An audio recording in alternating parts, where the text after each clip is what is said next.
Hi, I'm Ben Long, an agent with Oklahoma Healthcare Exchange. During this year's annual enrollment, we wanted you to know that you have a local solution for all your Medicare and health insurance needs.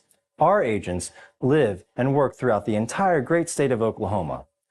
Whether you're in Lindsay, Ardmore, Lawton, McAllister, or any of the major metropolitan areas. Give us a call to learn more at 855-786-8343. Again, that phone number is 855-786-8343. And we look forward to hearing from you.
One.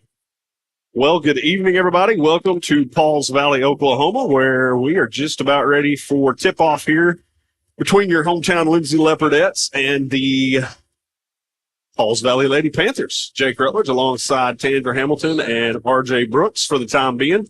RJ, as always, up there doing all the heavy lifting, running the board. Tandra sitting here on her phone, as usual, just kind of hanging out. So, Tandra, this should be a good one. Leopardettes come up short the other night at home, Tuesday night against the Washington Lady Warriors. Really need to get back on track here tonight. Yeah, absolutely. And we've saw this Pauls Valley team and Lindsay last week during the Heatley tournament, and I'm going to be honest. I was impressed with them. They played very, very well. I'm pretty sure it was Comanche they played them within like 3 or 4, pretty much the whole game. They can play. They're scrappy, but after that tough loss to Washington, our girls are just going to have to buckle down and go get a win. Oh yeah, and you, like I said, you want to jump back or start off on the right foot here tonight, jump back into that win column and continue your winning ways. Because I mean, at the end of the day, here we are. Call it mid-January. It's January 13th, and before you know it, it's going to be postseason, and Leopardettes need to be on the right side of things moving into postseason play. So. And we just talked about this actually yesterday or the day before between all of us. Basketball season is actually almost over. Yeah. Like it flew after Christmas, it flies by, and we only have 4 home games left. Yeah, I think you said 4 home games and like 7 regular season games before we start playoffs, and every single game from here on out counts. Yeah. Like it's going to determine where we get sent. Yeah. Yeah, this is a conference matchup, obviously. So, I mean, again, Leopardettes need to come out tonight firing on all cylinders and eliminate second chance points. We talk about it every night. And not just on the girls' side, on the boys' side as well. Do a good job of blocking out, eliminate the second chance, third chance opportunities, because a lot of times a decent squad that gets a second chance or even a third chance, they're going to make you pay for it. So, absolutely. Leopardettes just got to block out here tonight. Stay out of foul trouble as well. We've seen that the past few nights, past few games. One that comes to mind a couple of games ago was Cameron Perry. She missed a little bit of time just because she was in foul trouble. And another thing, free throws. Convert on your free throws. Emily Stone she had a great game. I believe it was Friday night in the Haley tournament. Last Friday night, she went 7 of 6 from the line, or 6 of 7 from the line. And she turned around on Saturday, didn't have quite as good time good time there at the line. But with all that being said, that's eliminate your second and third chance opportunities, and then convert your free throws. Yeah. And 9 times out of 10, that's going to keep you in the ball game. Just doing those couple of things. So. Well, I think we've kind of covered it all season with the Leopardettes that it's free throws and wide open layups have honestly been killing us. We have done a very good job this second half of the season not shooting as many threes as we was the first half, and we're getting the ball down in the paint. And I've said it Tuesday night, Emily Stone has really impressed me since coming back from Christmas break. She's gotten extremely tough down there, and she's kind of like the catalyst right now for the Leopardettes. Yeah, you mentioned the whole 3-ball. You're spot on, man. I mean, early part of the season, we were taking threes at an unprecedented clip. I mean, it seemed like every possession down the court, somebody was putting up a long ball, and you live by that and you die by that. Yeah. And there was a couple of games there that the Leopardettes couldn't get it, wasn't filling it up, and they end up on the short side of things. So, again, don't get me wrong. If it's there, absolutely take that shot. Yeah. By no means are we saying, don't be shooting threes, and I'm sure Cater is reiterating that as well. Hey, if it's there, I'd absolutely take that shot, but let's not just be throwing up, threes every time we go down the court. So, again, we are just a few minutes away from getting this one started here. We're going to have the national anthem, so we'll take us a quick break. Don't go anywhere. You got Leopardette basketball coming up live next on the – okay, yeah, they are going to do I thought they – anyhow, yeah, we're going to take a quick break. Get it together. You're watching Leopardette basketball live on the Leopard Sports Network.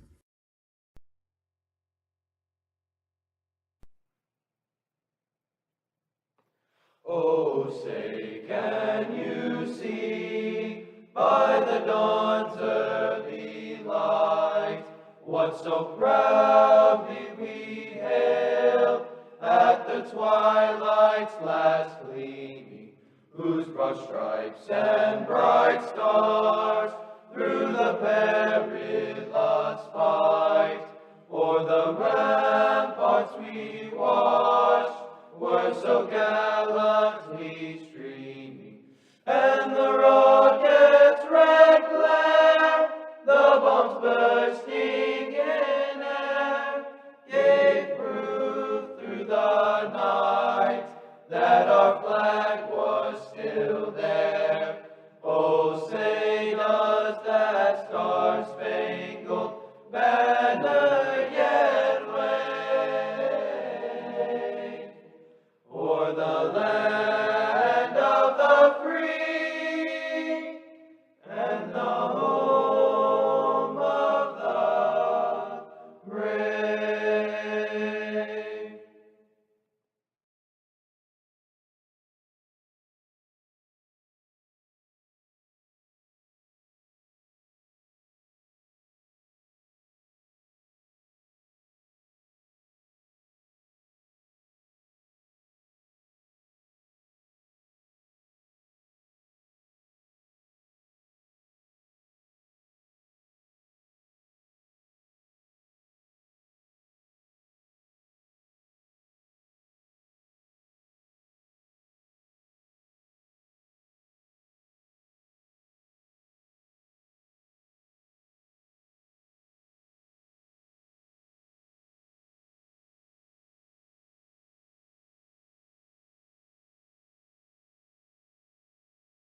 One. And welcome back, everybody, as we are now introducing the starting five for your hometown Lindsay Leopardettes.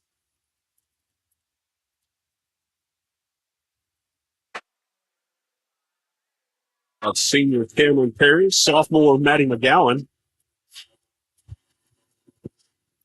senior Emily Stone, sophomore Cannon Russell,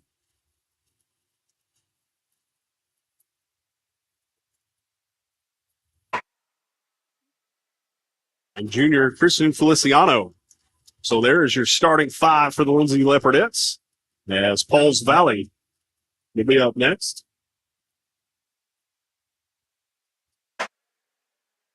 And Tangent, talk about this Pauls Valley squad. Like you said, you paid real close attention there at the Haley tournament with them. They played Comanche just to, like I believe it was a 4-point game is what the difference was in that one. So played them a little bit closer than what our Leopardettes did. So this Pauls Valley squad, like you said, they're going to come out. They're going to be scrapping. They're going to be ready to go here tonight. Yeah, Leopardettes are going to have to be on their toes for sure. I mean, the two guards that they first called out, they're extremely fast and they can shoot the long three. Yeah. And I would say about 75% of the time it goes in. Those two guards are extremely lethal, honestly, for Pauls Valley together. And when they're in the game at the same time, you're probably going to hear them a lot because if not one of them shooting three, the other's shooting three, and they'll drive and kick, and they're strong. They're just a strong basketball team. So our Leopardettes do have their work cut out for them tonight. But if they really, truly, bear down, grit down, and get the W, it's going to be a good game. Yeah. Go ahead and bring in my color commentary here. Eric Dodson. Eric, nice to see you, big guy. Good evening, Jake. Y'all ready for this? Yeah, time for you to show up. We're ready. Here we go as the Leopardettes have control the opening tip. Yeah, Eric, he did. He showed up a little late to the party, but that's all right. We'll still have him. I was here before any We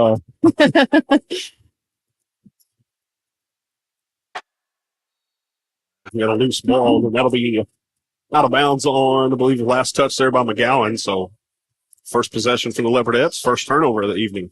And as everybody knows, this is kind of a rivalry game for us. I mean, their student section is up and cheering, and their bench is up and cheering. So they want to beat us. And, just like the Leopardettes want to beat them.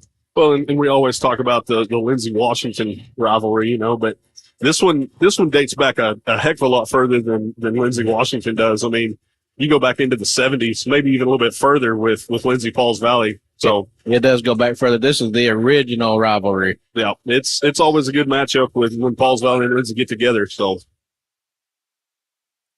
that shot was no good. Cannon Russell's going to go to the floor, and Cater is going to get a timeout there.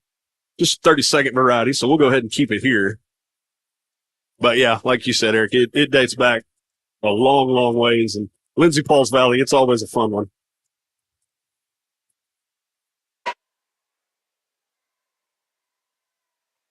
Well, no jump ball there as Cater was forced to call a timeout as Cannon Russell had to hit the dirt, get down for that loose ball. Already we're seeing our Leopardettes go to the ball on the defensive end and want the possession back. So I feel like we're probably going to see a really good basketball game by them tonight. As long as we have to block out. We have to. Perry inbounds to Russell. And they're going to do like a man-to-man press pretty much all night. It's nothing that somebody just says clear out, let one person take it and get the ball down the floor.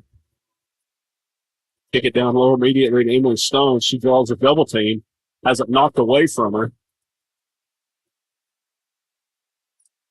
Leopardettes will have to reset here. Down low to McGowan. She'll drive. Puts up a shot. Off target. No good. Stone attempted to save it. Looks like the ref's going to let them play a little bit, right? Yeah.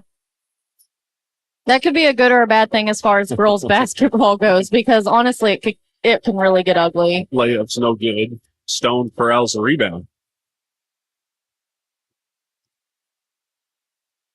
You want to let them play, but you don't want to let them play as much as you let the boys play for sure.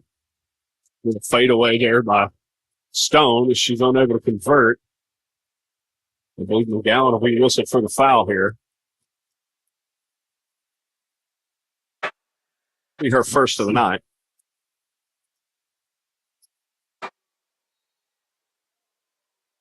Who was that on? I believe it was Maddie. Yeah. Still no score here. 6:05 to play first period. Little dribble drive. Draws a double team. Good hands there by Maddie McGowan. Knocks that thing loose. Yeah, if she doesn't knock that loose, she probably travels. Long three ball on the way. Off the back iron, no good. McGowan will pull down the rebound. Walking out really well, starting out. McGowan brings it all the way across. Picks her dribble up. That girl is all over her. I'm not sure why we're waiting to call a foul. Finally do blow the whistle.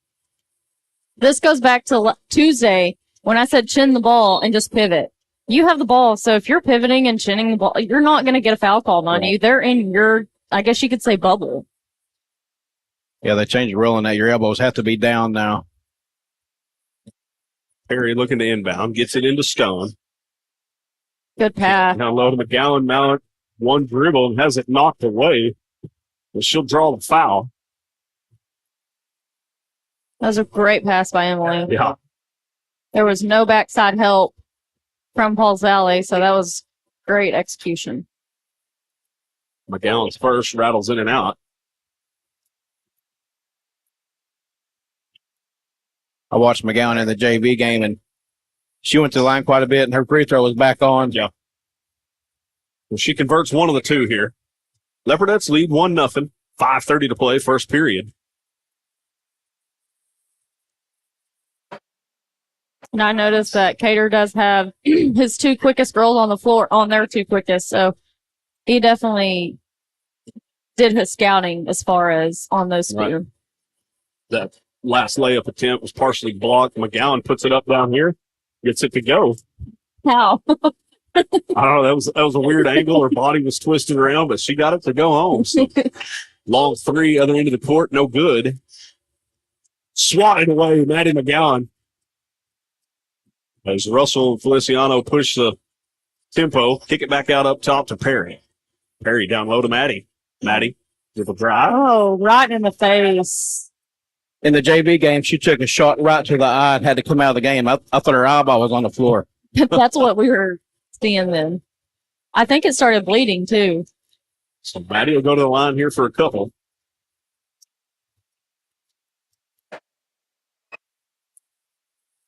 First one too strong off the back iron.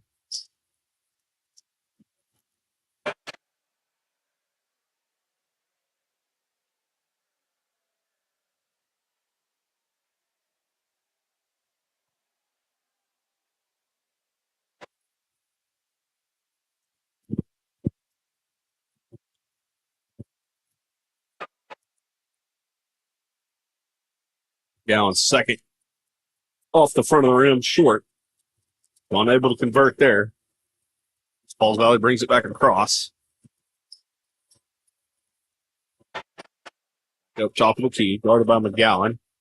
Now we got a drive. Kicks it down low underneath, back out.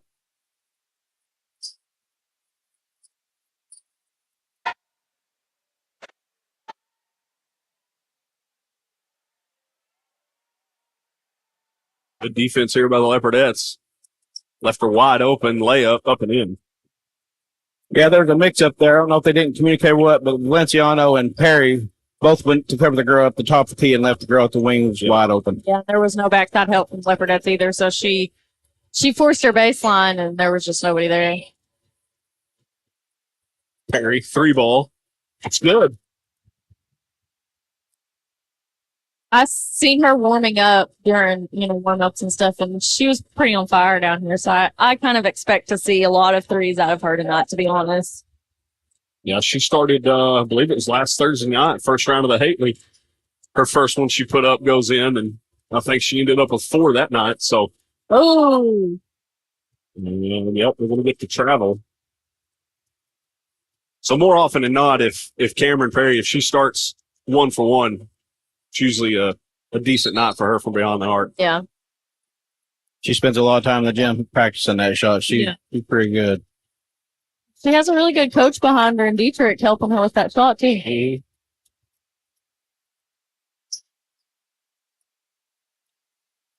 Pitch far side to Perry. Perry down low. Immediate double team. Feliciano was open momentarily. Russell let a 3-ball fly. That's too long. As that'll end up in the Pauls Valley bench and go over to Pauls Valley. And Cater, I just seen him. They're double teaming us as soon as we make that initial pass. Well, our other post is wide open, and he's saying, bounce pass it over there. Get your head up. They're wide open. Either way. Yeah. That's exactly what Washington did to us.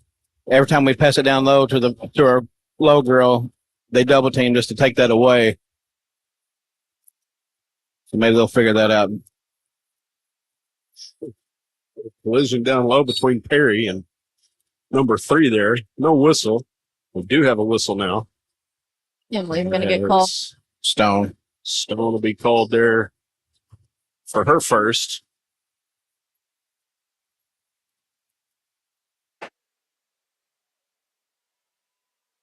Just like Tandra said, when we make that pass down low and that we are double teamed, the girl right across from her is wide open. Just got to figure a way to get a bounce pass to her.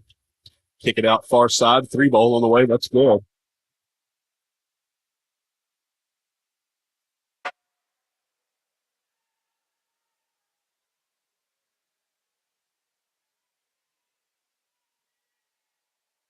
There's no backside. Oh, she's wide open. On top of the tee. Immediate double team. Hits Feliciano. That should be called for the travel.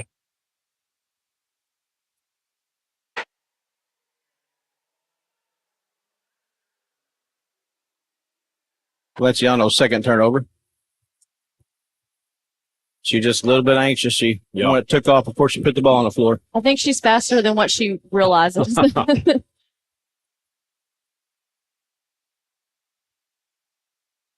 That back cut downhill. Good hands there by Emily Stone. Dunk it. We'll have a foul on the floor. You thought they probably would have got her for that double throw goal.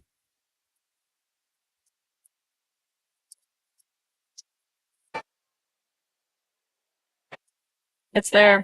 Underneath, that's Stone. Layup good.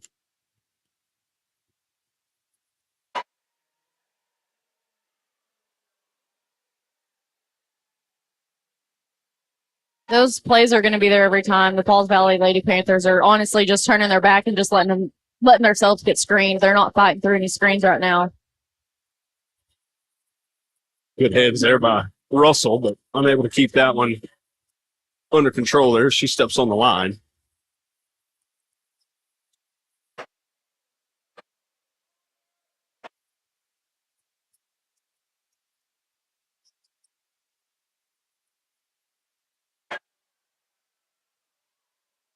Lay up in the lane, no good.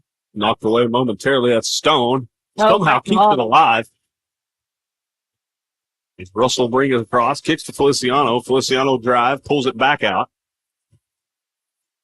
Russell will slow the pace. She's got a 5-pound on her, so she's got to go. I know it's Pauls Valley is a man defense, and most of the 90% of the time, the Leopardettes are in a zone defense, but I know it's not. We are playing man also. It seems like they're calling a lot of fouls, but just from previously playing under 2 of these refs in high school, they don't like the touch. If you're going to touch them, they want an arm bar. They don't want you anywhere palm in any of them. So I think, honestly, we're probably going to see a lot of it tonight. So that one's thrown away. We'll go over to the Lady Panthers.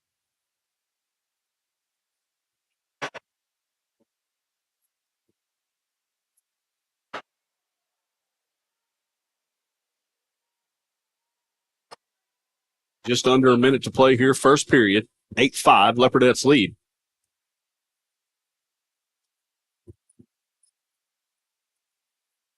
Long 3-ball on the way off the back iron, no good. Rebound, Pauls Valley layup attempt.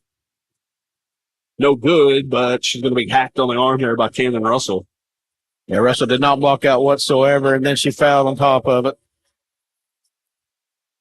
I believe that's Russell's first of the night. Yes. See, our student section finally got up and got on the rails. So it might be interesting here in a bit. Definitely during the boys' game. Yeah. Usually gets rowdy during a boys' game.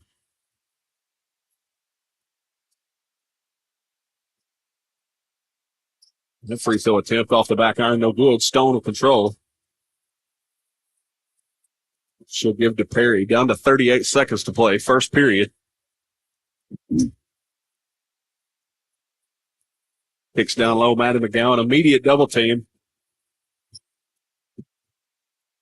I did not even see Lily over there in the corner. Yeah, hard to see her in the Lindsay student section standing there. Get it off your head. Stone is drawing the double team. Now McGowan, long cross-court pass over to Feliciano, down to 12 seconds. It'll float her in the lane. It's good. Down to 6. Pauls Valley's got to go fast. Kicks it outside. Long three ball. No good. So at the end of the first period, Leopardettes lead 10-5. We'll take a few heat there timeout. Don't go anywhere. Second quarter action coming up. You're watching Leopardette basketball live on the Leopard Sports Network.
Welcome back, everybody. Getting ready to start the second period here from Pauls Valley, Oklahoma, as our hometown, Lindsay Leopardettes, have a 10-5 lead. Pretty good little first period there by the Leopardettes. Great defense so far, Jake. Just need to keep up the pace and keep those shots, being denied down low. Yeah. Not a lot of second chance opportunities either, and that's something we kind of talked about in the brief pregame we had. Leopardettes have done a good job. But, like you said, just got to keep your foot on the gas here. That layup underneath, too strong. Feliciano will pull it down. Not saying anything, like we're doing anything wrong on the defensive end, but the Pauls Valley Lady Panthers, they're nothing's going for them right now. It's not falling, and eventually when it clicks, it's going to fall for them. So we just got to keep the foot on the pedal on the offensive end. And Russell got away with the carrier there. Yeah. And I think it's because that Pauls Valley coach was talking to Mickey over there and not watching the game. A good long possession here. Kicks it down low. That's Russell. But she's going to be fouled. And she'll go to the line here for a couple. I think Pauls Valley wanted a jump ball there, but not going to get it. That's his first attempt. Rattles home.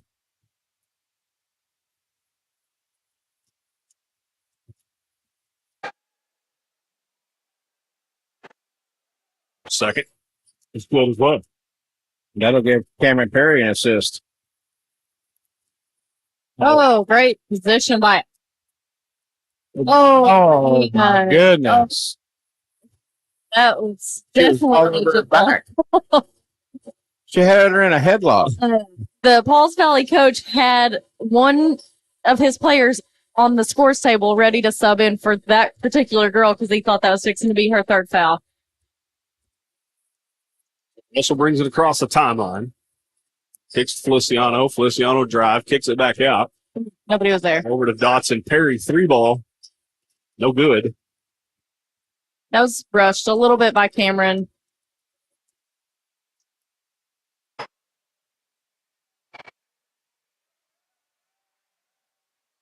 In the paint there. No good. As McGowan pulls down yet again another rebound. How many does she have, Eric? 2.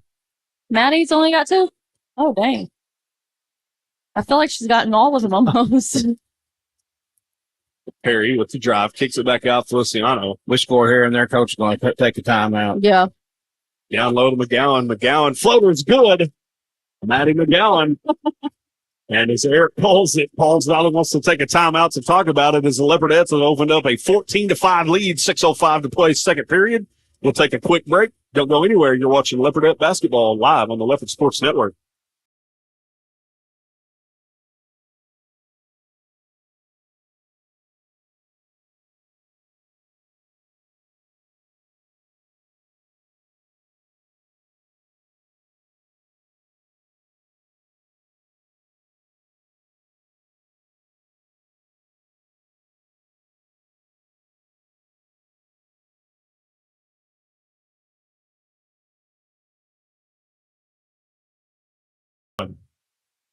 Welcome back, everybody. 6:05 to play here in the second period as the Leopardettes have opened up a 14-5 lead here. Maddie McGowan, little turnaround fadeaway there. Got it to rattle home. His offense is clicking on all cylinders here early on. And Lady Panthers throw that one away out of bounds. Braylee Malicote has checked into the ball game now for Emily Stone. Comes that press. Yep.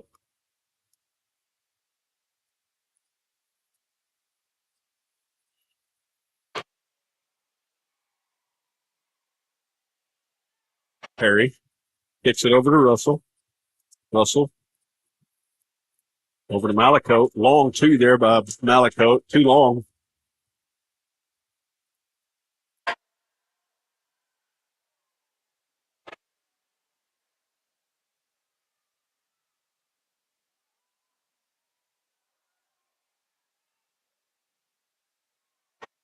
Defense is still there, Jake. Yeah, no doubt about it.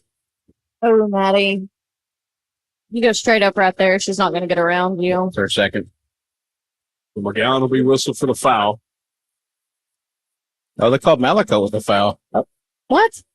She wasn't even in the She was picture. she On was her on big the other screen. three. Poor Briley. So Malicote takes one for the team there. Picks up her first. Wow.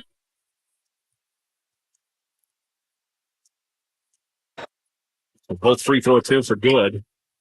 14-7. 5:10 to play, second period. Russell brings it across the timeline. McGowan, little head fake there. Thought about a three. Now over to Malicote. And she ain't afraid to shoot through. No. Charles Valley couldn't get that layup to go. Leopardette's fortunate there after the turnover.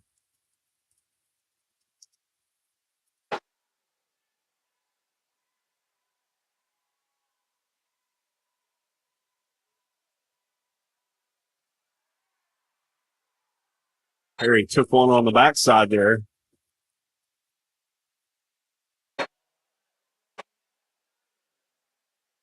Ref tapping his chest. He said, saying he missed that one. Yep. Perry inbounds over to Russell. Now back up top, Feliciano.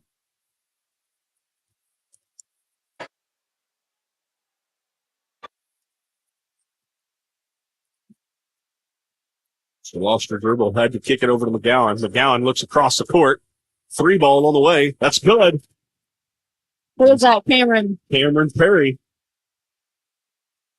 He's About 85% of the time when she can set her feet and just shoot the ball. Well, like you said earlier, that second one she put up, she forced and missed it. So she started the night here 2 for 3, but you'll take that. I mean, yeah, absolutely. If Perry's hitting from long range, that's always a plus.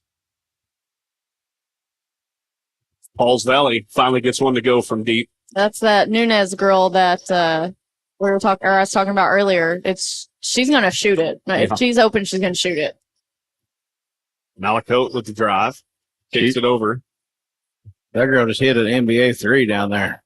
She's got a beautiful shoot too. Nice Valley had her underneath, just throws it away. The Lady Panthers will make a few substitutions here. Looks like Emily Stone will check back into the game here for Malakote.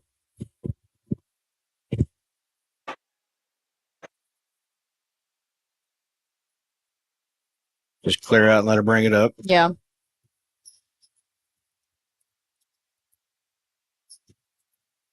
I don't care who you are. When you full court press the whole game, that wears out.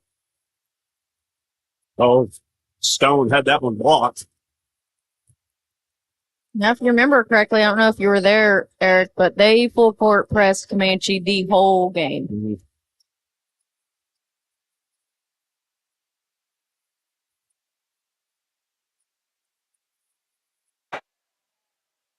Drive, kicks it outside. That's good.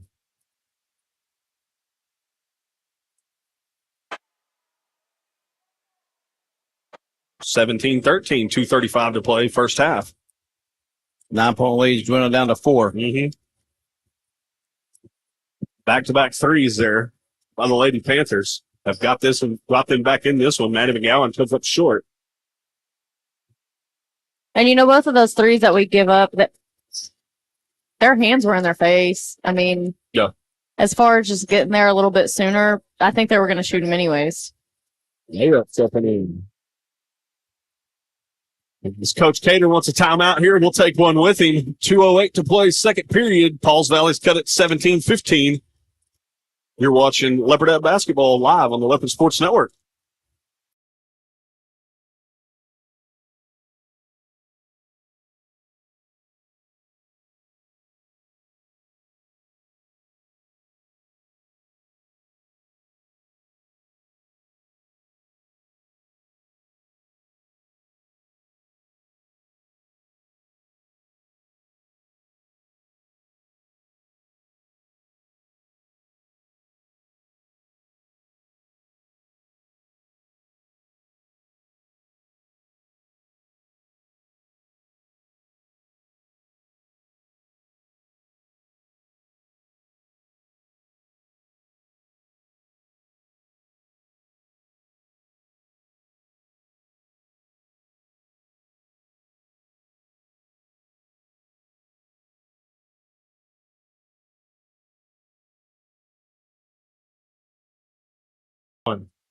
Welcome back, everybody. 2:08 to play here, second period. Pauls Valley's turned a 9-point deficit into just a 2-point deficit. 3 straight possessions, they've scored points. Leopardettes need to bear down here this final 2 minutes. Maintain this lead, take it into the locker room. It's down low, and that one's going to be saved by Pauls Valley, so turnover Leopardettes.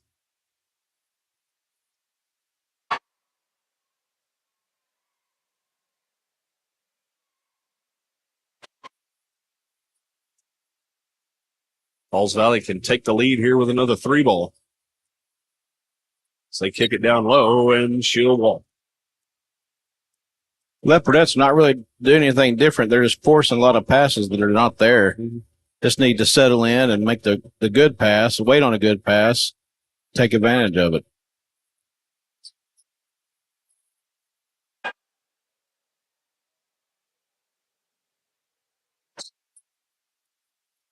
Perry kicks to Stone. Handoff back to Perry. Tried to get it down low. Has it knocked free. Again, turnover Leopardettes. Good idea. Just wasn't there. Just forced another pass. It wasn't there. I think we're too close to the baseline and to the sideline over there. I think if we have that closer to the top of the key, I think it works.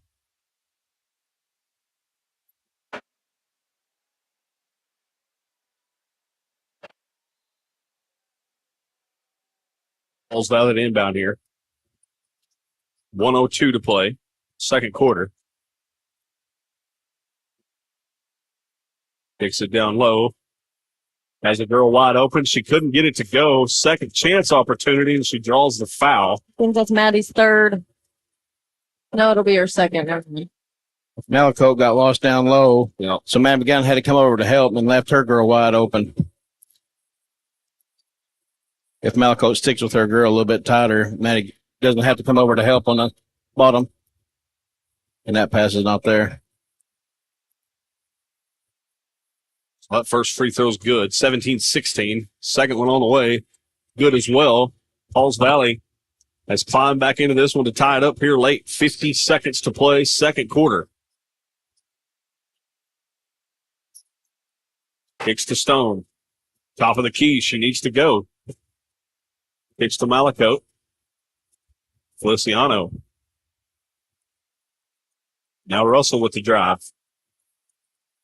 Had that one knocked away. McGowan tried to put one up. No good. Wow. They're going to get a technical. A technical on number 12. As her and McGowan were tied up, fighting for the ball. And now the refs are going to talk about it. I think they'll stick with the call. That was the case. I mean, did she kind of throw an elbow when Maddie yanked the ball away from her? Or Honestly, Steve has been watching her since she's been in the game, and every time she pulls a rebound down, she'll pull it down and she'll stick one elbow it's not on the ball out. And I think that he was just, honestly, he was kind of waiting for it. right? And I will give him this. He's all about, I guess you could say, playing fair, not trying to cheap shot nobody. Right. I'm not saying she cheap shotted him at all, by no means. But he wants to keep it under control before it gets out of control. Well, there's no room for the elbow there. Yeah. More or less. So. And you can tell she was actually kind of surprised. After he threw that tee at her, she kind of rolled back to her coach, and you could almost tell she was kind of probably getting teared up a little bit because she didn't really understand. But he was just trying to make sure the game stays under control. Yeah.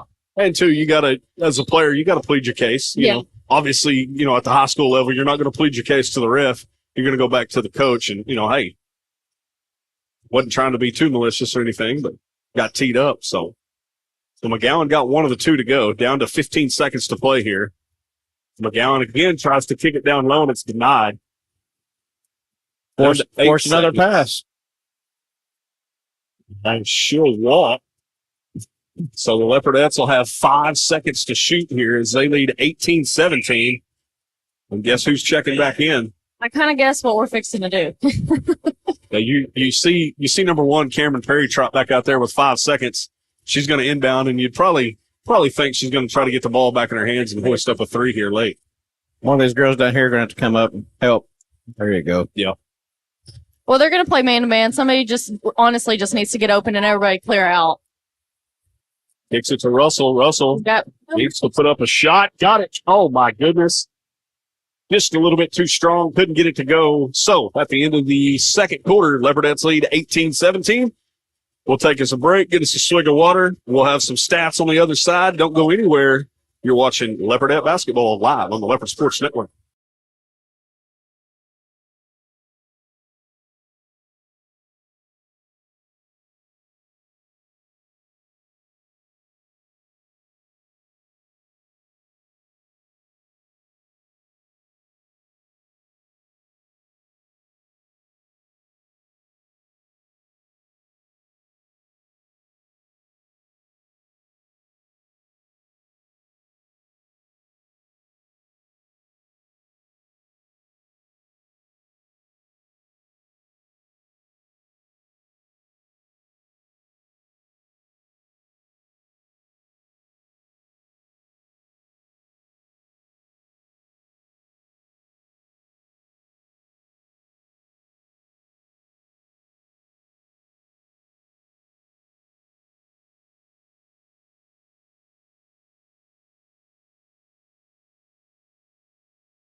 Hi, I'm Dr. Matt Shelton with Lindsay Family Dentistry. I'd like to thank all the patients we've been able to serve over the years. For those of you who are unhappy with your smile, tired of having dental pain, crooked or missing teeth, or loose-fitting dentures, at Lindsay Family Dentistry, we can care for all your dental needs, including cosmetic dentistry, crown and bridge, root canals, braces, Invisalign, conventional implants for tooth replacement, and mini diameter implants for denture stabilization. Our braces fee starts at $4,500, and for those of you with poor-fitting dentures, we can place 6 mini-diameter implants on the upper for $3,600 and 4 mini-diameter implants on the lower for $2,600. To schedule your consultation, stop by the office at 102 Southwest 7th Street, Lindsay, Oklahoma, or give us a call at 405-756-4093.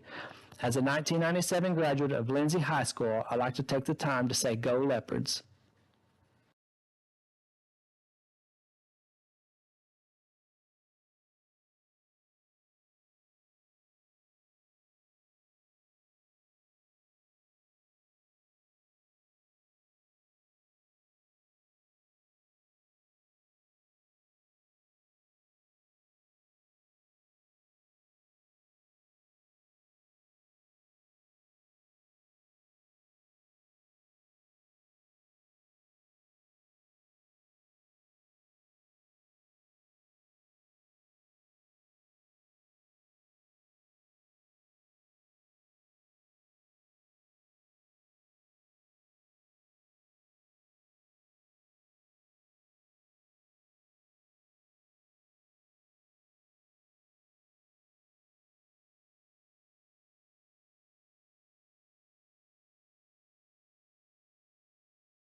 Welcome back, everybody, to Pauls Valley, Oklahoma, where we are just a few minutes away from getting this third period underway here. But before we do that, we can take it over here to Eric, where Eric's got a few stats for us here from that first half. Eric, what do you got, man?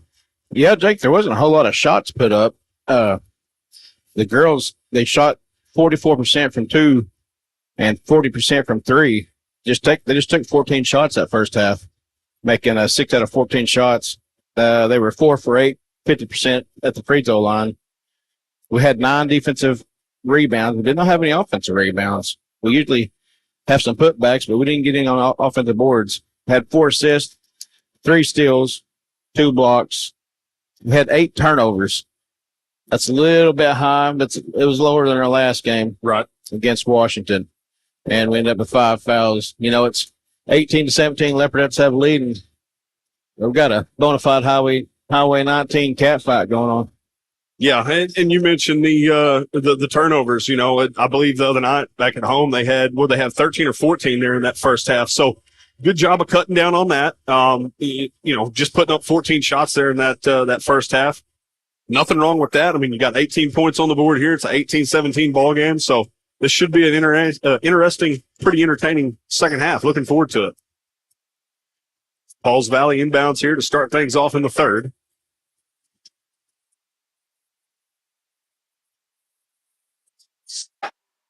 Let a 3 fly right out of the gate. She's able to knock it down.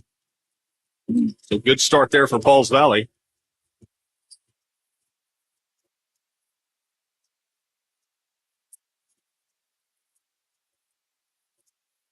Now you got to give her a shout out. Yeah. Feliciano picks to Perry, top of the key. Nice pass underneath there. As they're going to get Russell on the travel before the shot.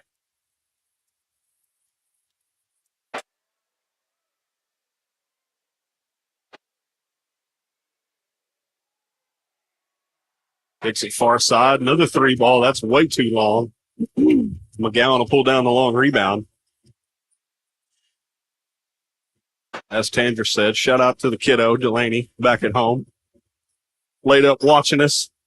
And she is, Maddie McGowan able to knock that one down from about the free throw line. Hey, the bank's open all night. Absolutely. We'll take it.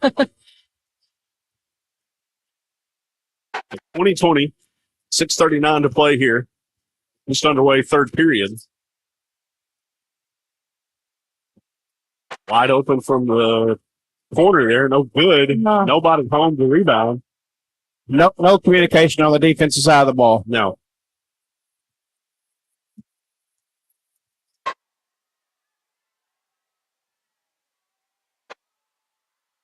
Oh, why did you pick that up? As Coach Cater wants a timeout, had to bail Cannon Russell out as she picked the ball up.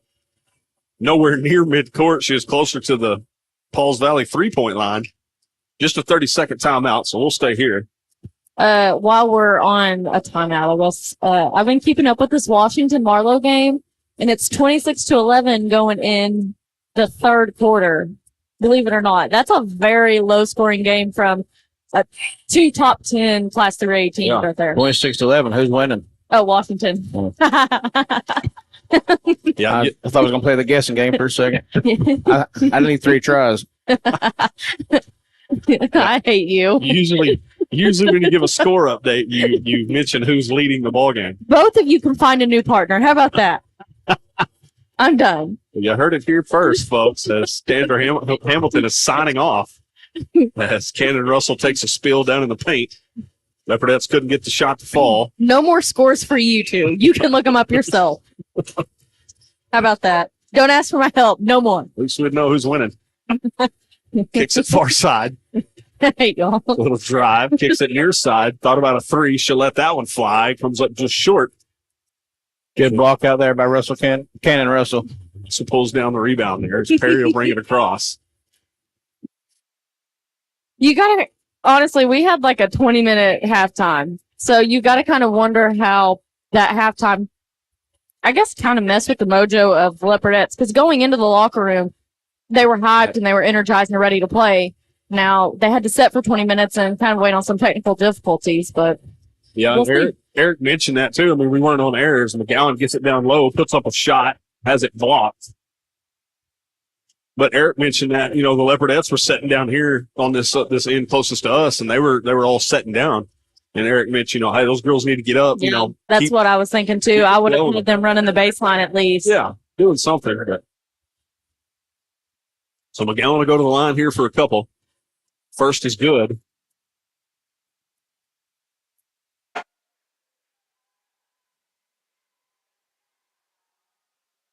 Second rattles in.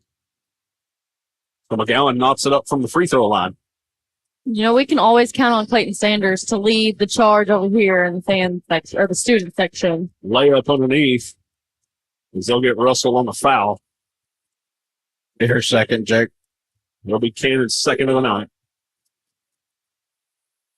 Yeah, you mentioned Clayton Sanders, Sandra. He's one of the more boisterous characters in the Leopard student section, that's for sure. So that's what you like to have, I mean, he's a baseball guy and he does a good job showing up to other sporting events and rooting his team on. Second free throw rattles home. Lady Panthers take a 23-22 lead, 5 minutes to play, third period. Perry walks it across. Kicks to Stone. Stone with the drive, with her turnaround. Off the back iron, no good. You like the shot there, nothing wrong with it, just couldn't get it to go.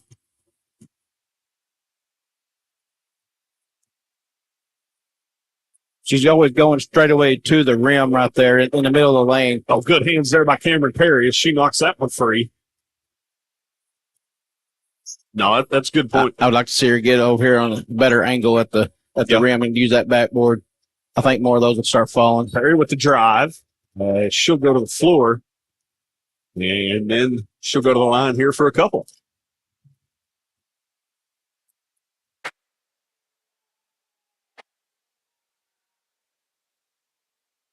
Our fans have not been to very many Little League softball games, Jake.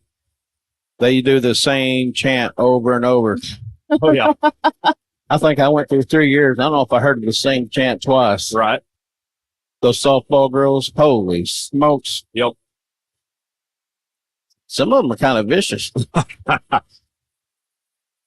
Perry, second one, really gets that one to rattle home. The travel ball world is a different world.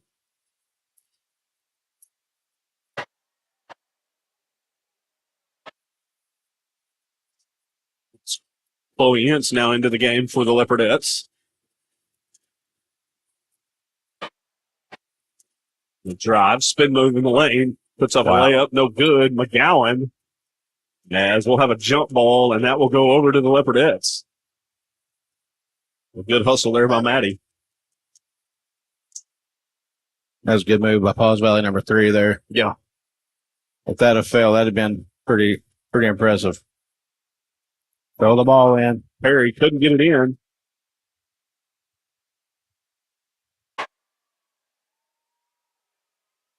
He'll be whistled for the 5-second call. Got to be aware right there. If you have to, burn a timeout. Or just throw it in. Or, yeah, just lob something in.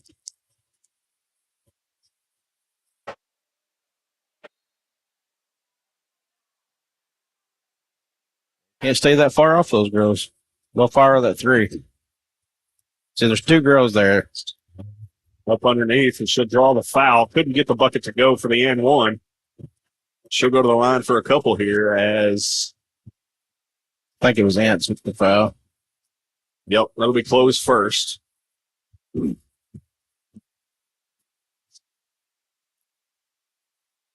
Missy's the first off the back of the iron.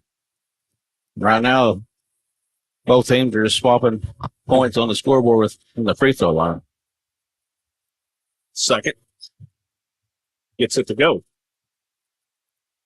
Perry. Gets it in this time over to Feliciano. Over to Ince. Probably got away with a little walk there. Perry gets it across. Kicks to Ince. Ince into the lane. Loses her footing, able to get rid of it, though. Not be called for the walk. Now they kick it down low. That's Maddie McGowan. Will spin move. Couldn't get it to go. Feliciano, good hustle there. Couldn't keep it alive. As they got a skirmish on the floor, it'll be a jump ball. It'll go over to Pauls Valley. I noticed when we're at the top of the key and our girl down low is not open, then we dribble drive to the left or to the right. The girl down low comes open immediately, but we're not looking at her. We're looking where we're dribbling. Right. If they'll notice that and just pick that up and make that pass, and once they start dribbling, I think we'll get some more shots down low. Pauls Valley will be called for the travel.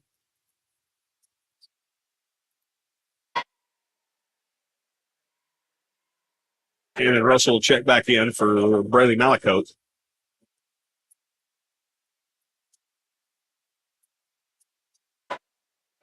Just give it to her. There you go.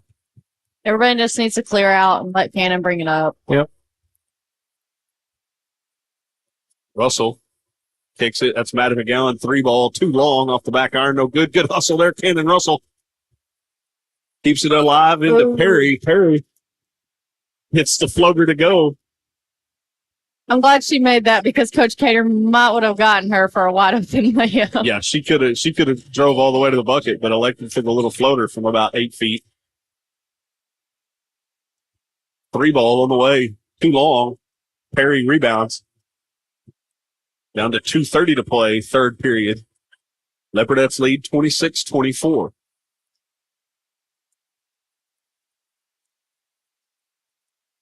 Over to Feliciano. It's top of the key. As we're going to get Nick Cannon on a moving the screen. legal screen there. Be her third. If that's who it was. Yep, that'll be on Cannon. Probably expect to see Malakote if Cannon picks up one more here.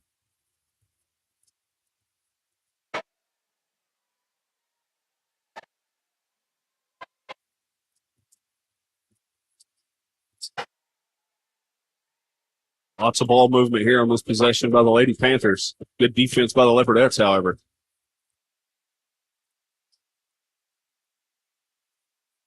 Kicks it down low. Ince will be whistled for the reach.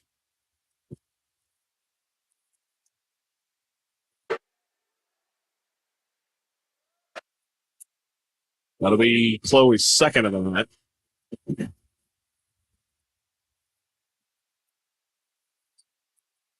Some of them better get out here on 3 I think or 2. I mean, Drive, layup, underneath, no good. Ince pulls down the rebound. Kicks over Feliciano.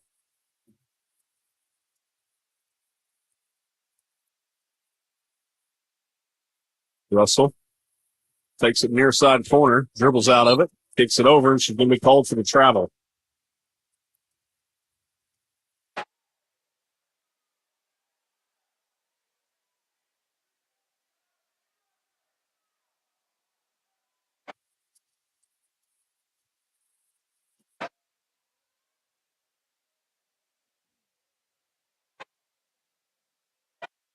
As 12 will lose her footing. Be called for the travel.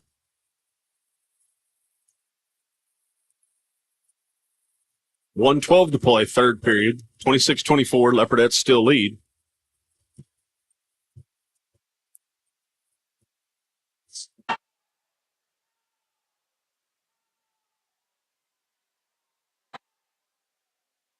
Russell works it across, gives Feliciano over to Perry. That's a 3 ball on the way. Off the back iron, no good. As 12 will pull down the rebound. better get back now. Kicks it outside. That's Nunez. 3 ball, too long. As it'll be off of the hands of 12. It'll go over to the Leopardettes. Down to 38 seconds to play, third period. Hit it to her. Now come back to the middle and just go. See if the Leopardettes elect to take the last shot here.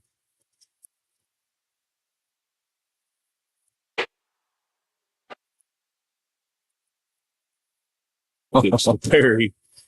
Had me faked out, Yeah. Jake. I thought it was going to the seats. Hence, that's McGowan. Gets it to go. With a 12-foot jumper. 10 seconds to play here, third period. Pauls Valley wants to go fast. She's out of control. And Carroll's going to be fouled on the loose ball.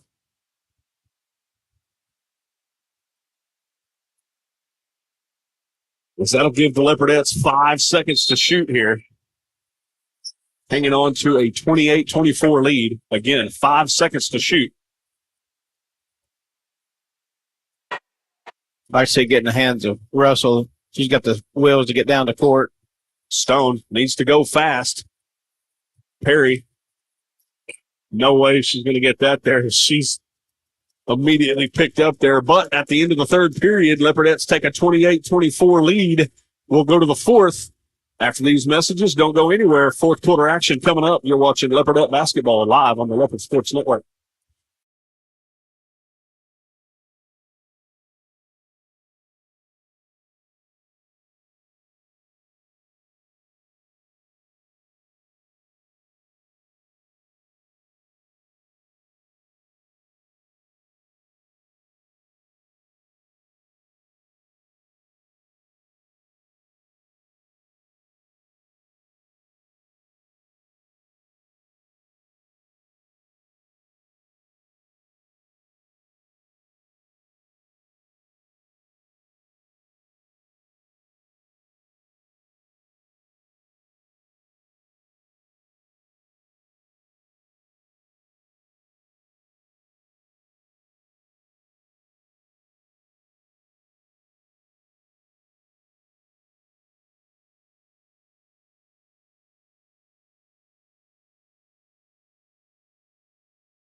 Welcome back, everybody. Getting ready to start this fourth and final period here. Leopardettes lead 28-24.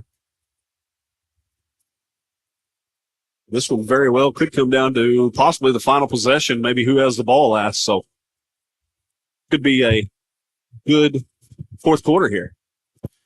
I expect it to be. The first three were good. What are you laughing at, Timbers? Nothing.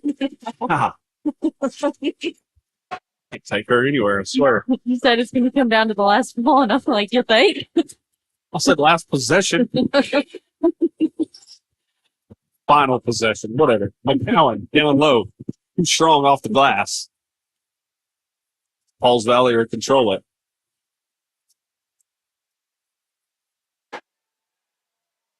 Drive. Puts up a shot. No good. Good defense there by the Leopardettes. Cameron Russell pulls down a rebound.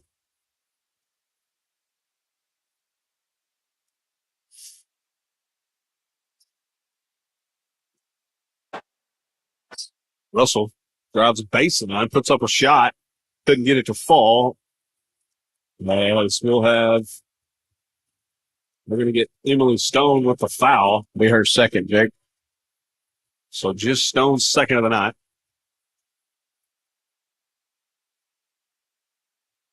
As far as foul trouble goes for the Leopardettes, I think it's just Cannon Russell with 3, correct? We don't have anybody in 4 at 4 yet. No, she has 3. Everybody else has 2 or less.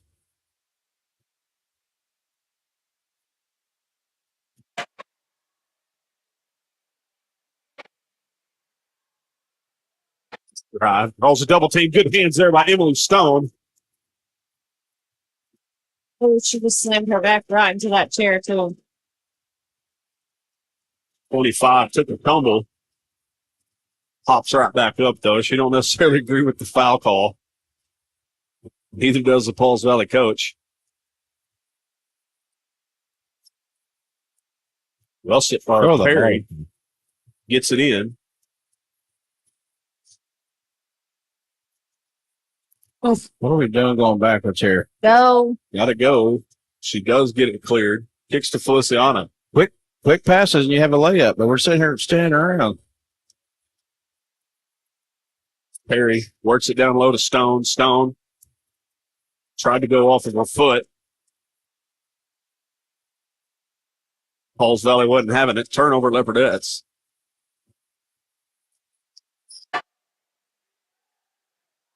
Oh, nice little kick underneath. It's 25 will draw the foul. And that very possible could be Russell's fourth. No. They'll get it on Perry. Just her first.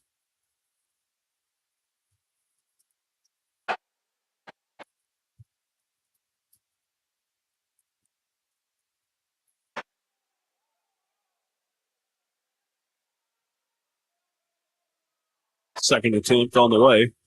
That one's too strong. Russell pulls down another rebound. Perry, long pass down to Feliciano, over to McGowan. McGowan, little pump fake. Oh, keep going, honey. Kicks it underneath the Stone, and she'll draw the foul.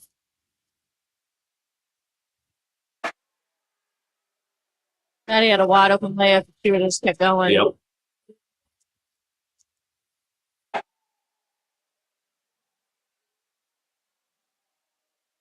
So Stone will go to the line here for a couple. 28-24, Leopardettes lead. Her first attempts of the night. First one off the back iron, no good.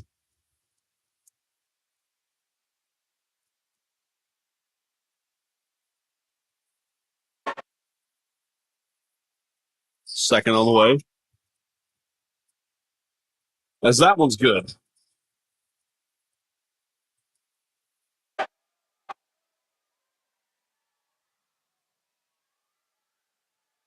Layup, no good by number 3. Feliciano pulls down a rebound. She needs help as she tried to bounce it off her foot. I don't know why we're doing that all of a sudden. We haven't Yeah. done it all season, and now we're trying to bounce it off the foot. It's just not going to work. They're not in the position. They haven't probably practiced it. Or Well, as Pauls Valley takes a timeout. What they need to do is picking up the dribble, just dribble it down the court. Just 30-second timeout. We'll stay here. Yeah, that's weird. Within 3 different possessions, 3 possessions there by the Leopardettes, we've seen it twice. Just trying to throw something off of the defender's foot. I think the ref and athletic director is looking for somebody. You want us to go tell them where you are? Yes, please. I'll see y'all Tuesday. Right here. Right here. Come get me. Well, out of the timeout, 5:44 to play. 29-24. And it looks like he's coming over here to our student section. We're not going to play until they get it handled either.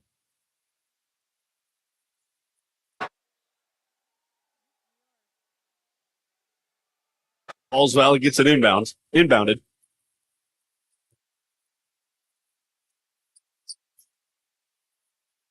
Oh, you got to play tighter than that. You got to be in denial when you're one pass away. Long 3 ball, that's good.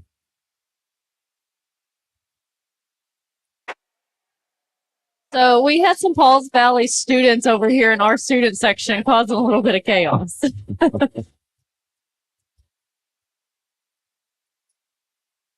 So Russell will bring it across. Don't worry, I got all the sideline. You got the stop. Okay. Now we'll have a jump ball, and that'll go over to Pauls Valley. Too many turnovers. Yeah. We'll be up to 12, 13 now. 13. Puts the dribble up near midcourt. She's going to be whistled for the walk.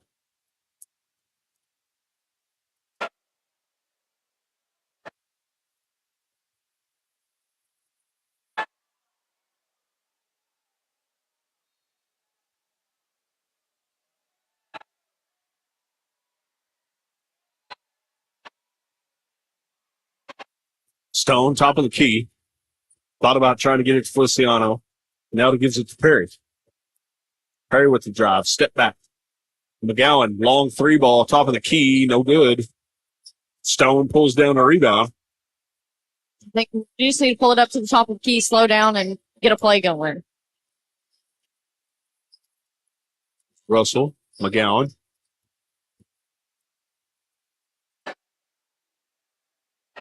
Kicks far side to Cannon Russell. She'll let a 3 ball fly short. As will actually go off the Pauls Valley defender there.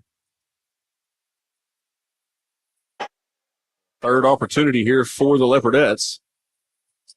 See if they can convert. Really need points on this possession, Jake. Yep. 2-point game.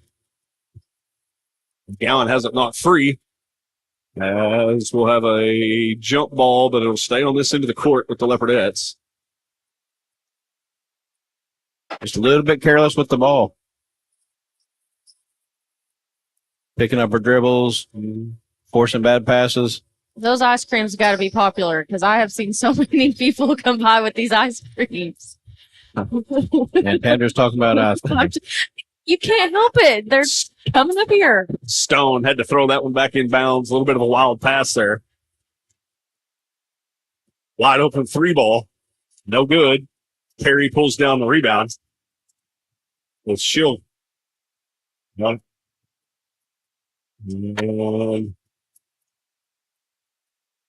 that'll go over to the Leopardettes, or stay with the Leopardettes, excuse me. As Coach Caden is going to call a timeout. We'll take a quick one with them. You're watching Leopardette basketball live on the Leopard Sports Network.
And we are back live here, 29-27, fourth period.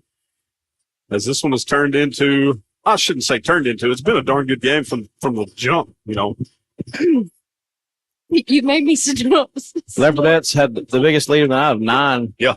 But it's been 2 and 3 since then, maybe 4. Feliciano. Everybody that paid to come tonight getting their money's worth. She needs to get rid of it. Finally does. Kicks it to Perry. Well out top of the key. She'll hand off underneath there. That's McGowan. Stone's got a mismatch down low, guys. Very big mismatch. And no backside help. As long as she gets her pin, there's nobody there. Kick it to Perry and get right to her. You just got to be faster than that. Right now. That's what I'm saying. When they dribble to the left or right, they're not looking down low. But she's wide open. It's a lob pass and a layup.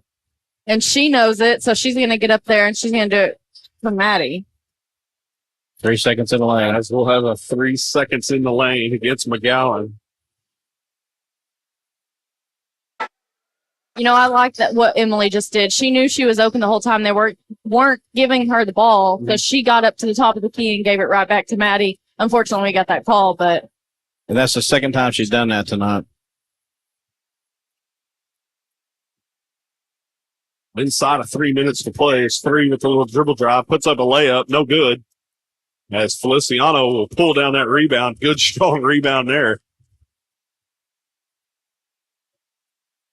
The rebounds have been distributed evenly all across the Leopardettes. And Russell leading away with 5.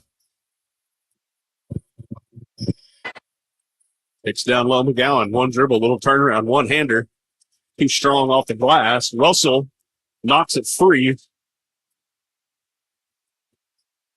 As 5 is going to be whistled for the walk. Everybody in this gym realized it. Dribble just got a little bit out of control.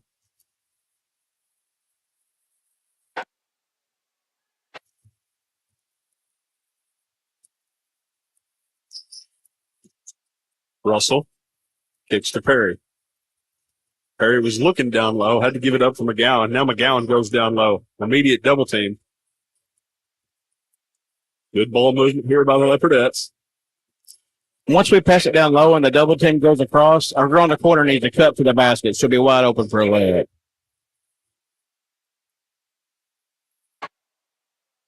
Here's to Stone, back top of the key. Now over to Feliciano. Underneath, that's Perry. Layup, no good. Stone with the rebound and the putback.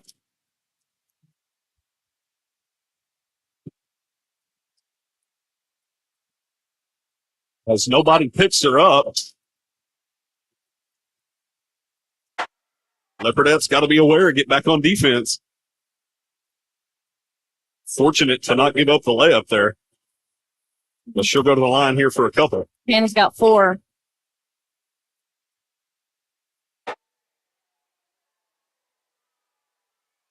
Free throw's good. Look, more ice cream.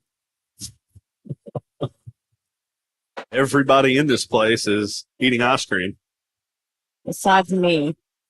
Second free throw around and in. Well, 31-29. Leopardettes lead. Far cross-court pass Feliciano. Go up. Kicks it. Russell, 3-ball, short. Still alive. Perry comes up with it. Gives back to Perry out near midcourt. Now over Feliciano.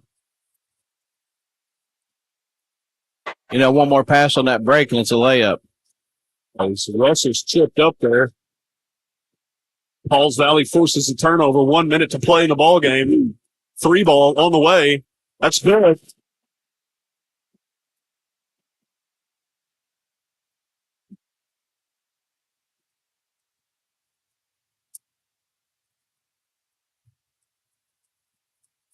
That's Pauls Valley able to knock down the 3, and now they find themselves on top 32-31. Leopardettes got to do a better job of getting back. Just left her open there after the turnover. And you heard Coach Cater yell at them, get up, get back, get up. Yeah. And Yeah, look what happens. we had Russell and Perry both on the court.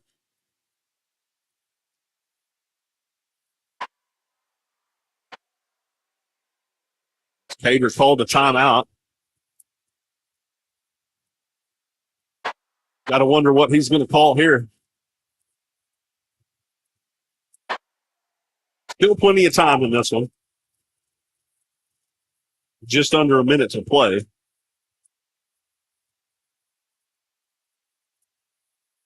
It's Pauls Valley's first lead, isn't it? I believe so, yes.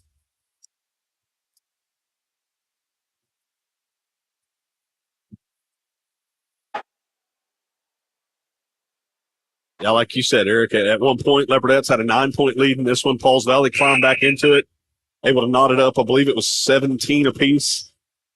Now they find themselves on top here, 32-31, late in the fourth period.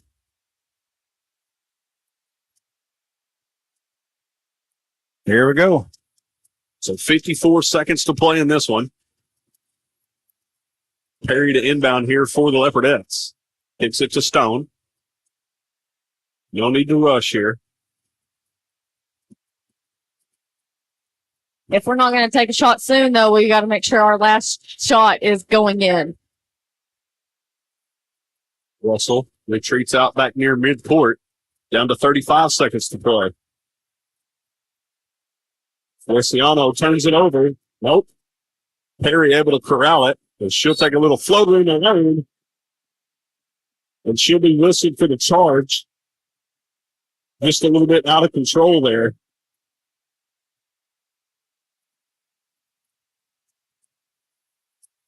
And this one is slowly but surely slipping away from the Leopardettes.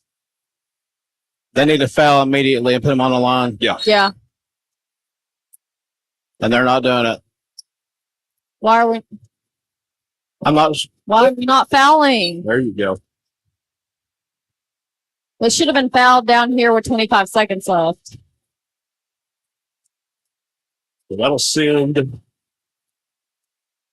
believe that's 25. They'll send her to the line here for a couple. Big free throws coming up here. Emily Stone's third foul.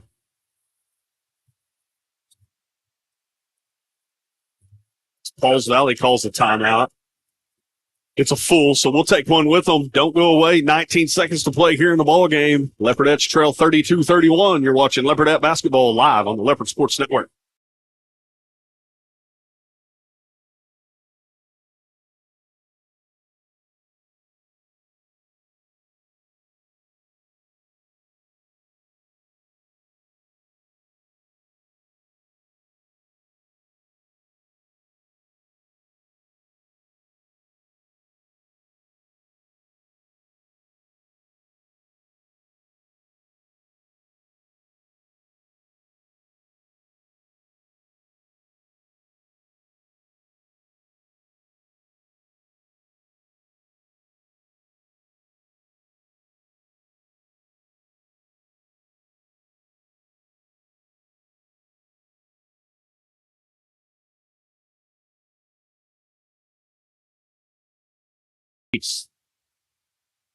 Welcome back, everybody. 19 seconds to play here as the Lady Panthers are on the line here, shooting a 1-and-1. And this is one of their better shooters on the line. They find themselves on top here, 32-31. Free throws no good. Stone needs to go as she's going to get it over to McGowan. McGowan, opportunity, puts up a shot, doesn't go. Falls Valley with the rebound, and Falls Valley is going to come out of here with the victory.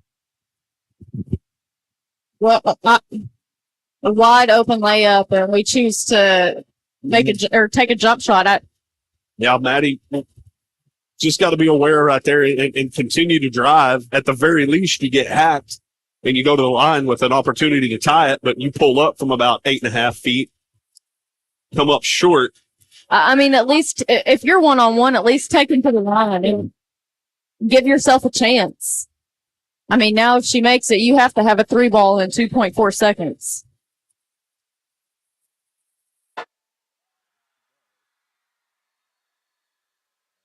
Coach Cater will take a timeout to try to set up some sort of a play. But like Tandra said, you need a 3 here with just 2 seconds to play.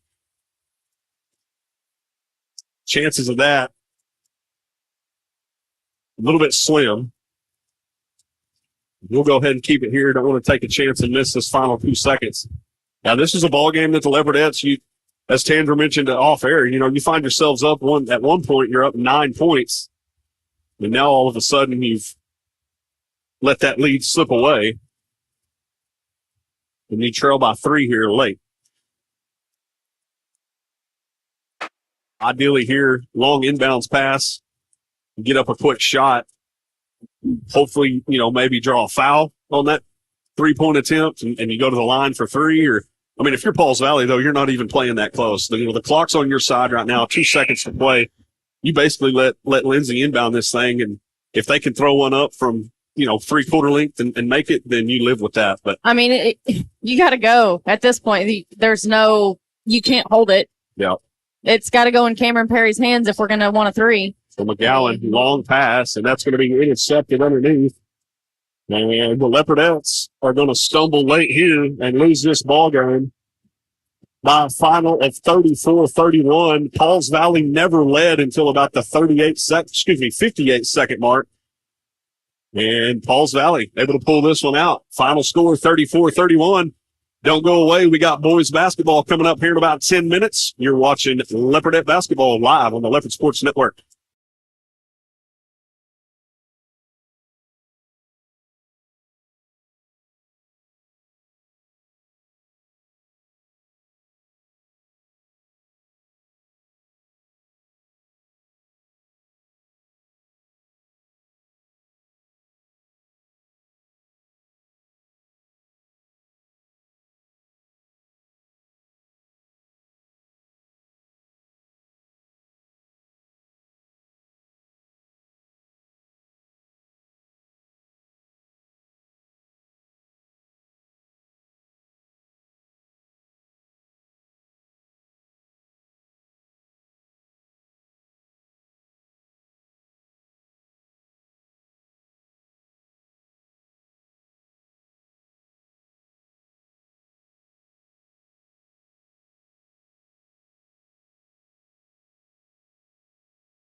Hi, I'm Ben Long, an agent with Oklahoma Healthcare Exchange. During this year's annual enrollment, we wanted you to know that you have a local solution for all your Medicare and health insurance needs.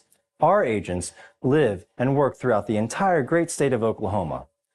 Whether you're in Lindsay, Ardmore, Lawton, McAllister, or any of the major metropolitan areas. Give us a call to learn more at 855-786-8343. Again, that phone number is 855-786-8343. And we look forward to hearing from you.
One.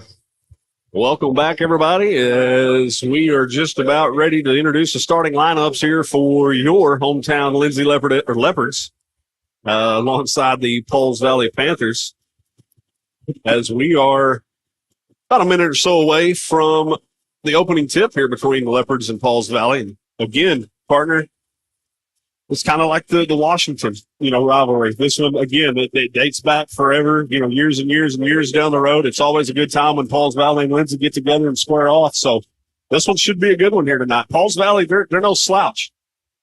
No, they played in that tournament, the Haley Classic, and they played, I believe, in Bethany, and took them and won. I'm sorry, Crooked Oak. Yeah, Crooked Oak. Yeah. And won a close game with Crooked Oak, and Crooked Oak is no slouch. Anyway, this is going to be a good game. Oh, I think so too. Pauls Valley, who'd they almost beat Bethany, right?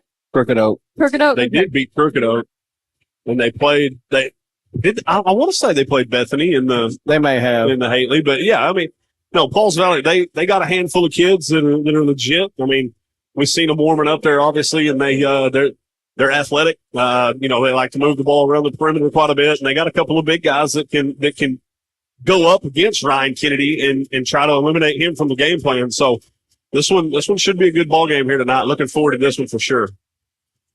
That's Pauls Valley kind of finishing up their starting lineups here.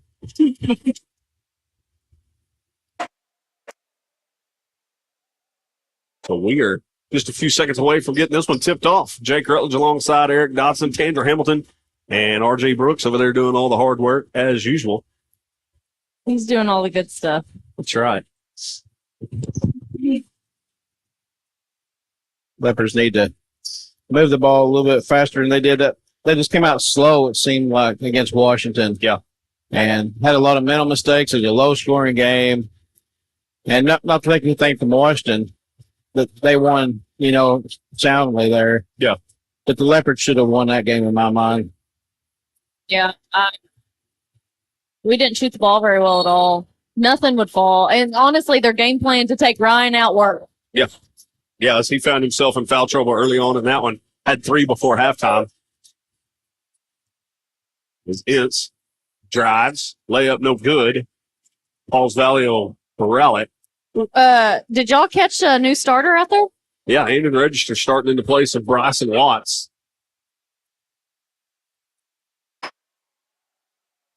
And I honestly, I think that was just to counter some of the size that Pauls Valley has.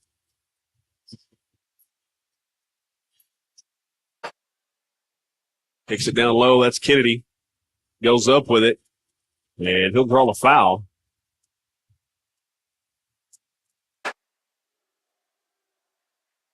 Yeah, I wouldn't read too much into that. I wouldn't expect Bryson to sit on the bench too very long.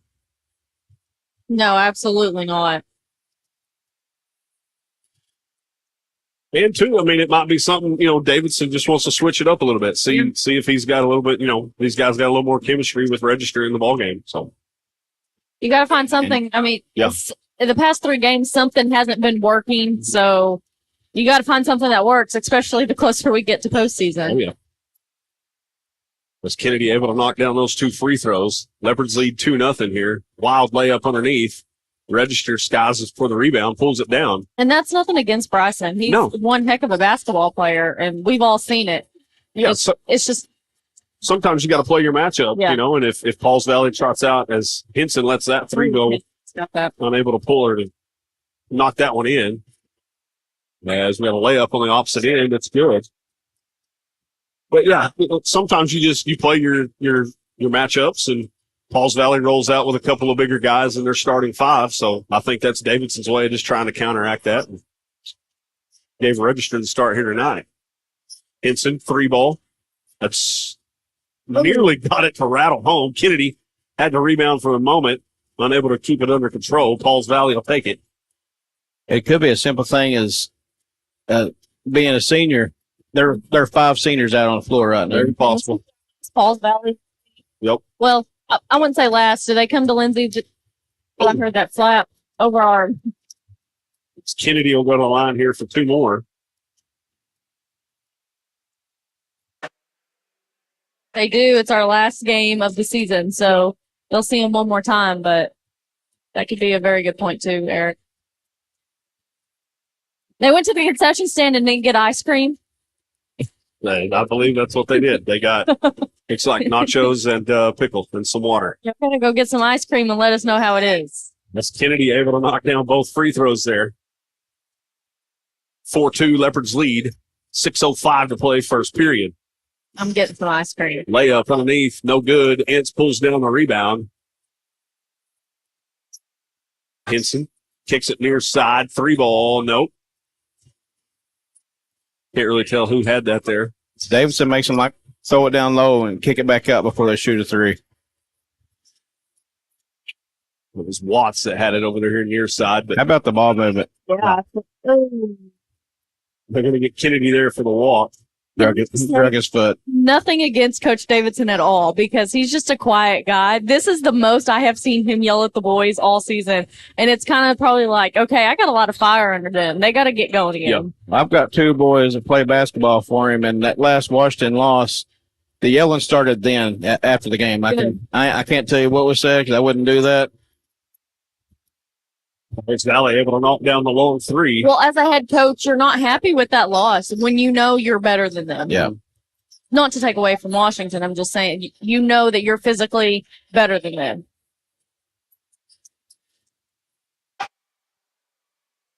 The ball movement's been a lot crisper here. Yeah. 3 ball from the Leopards on the way. No good. That was Watts. Leopards got to get back on defense here. Layup's good.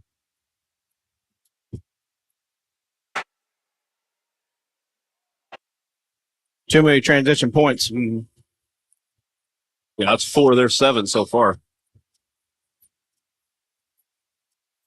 Got to get back after a miss. Kicks down low to Register. Register baseline. Kicks it back out. Ryan Kennedy 3 ball. That's good. That's what makes Ryan so versatile is he can step out and shoot the 3 and still be lethal from out there too. Oh, yeah. And I think that's what we've got to kind of going forward. We kind of have to utilize that. The longer we play these guys and these teams are going to take Ryan out. And so I think we're going to have to use all of our tools. Yeah. And I don't know who this is. I've never seen him. And do you know Eric? The sub for us? Armando Hernandez. Is that a freshman? He's a freshman. 3 ball, top of the key. Good.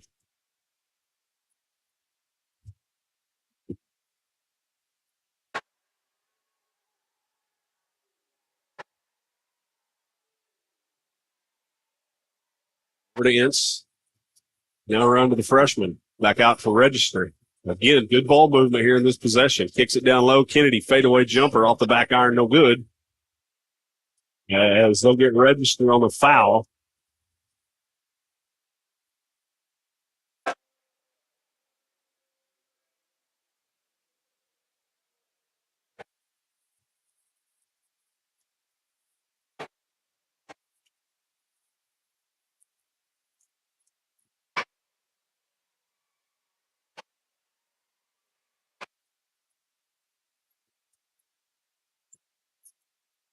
Long three there. That's good. Want to play tighter defense. Yeah, he's 3 for 3 from beyond the arc. Now, I am surprised the freshman Hernandez came in over Bryson Watts. I don't know Yeah, what's that's going on there. Don't get me wrong, Hernandez, he can do it all. He can drive the basket. He can shoot the three. I think we're shocked because we're used to seeing Bryson playing a lot. And He started every game in Tuesday night. yeah. Not that we're questioning Coach Davidson. He obviously knows what he wants to do. It's probably It's just, it's just a coach's decision. yeah.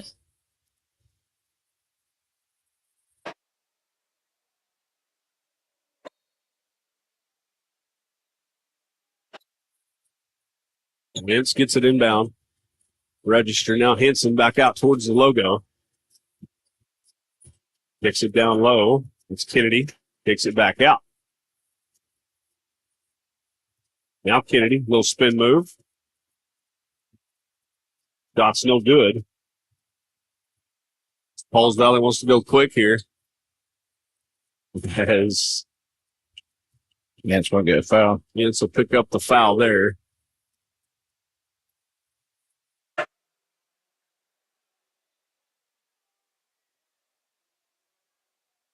Pauls Valley to inbound. 2:36 to play. First period. Panthers lead 13-7.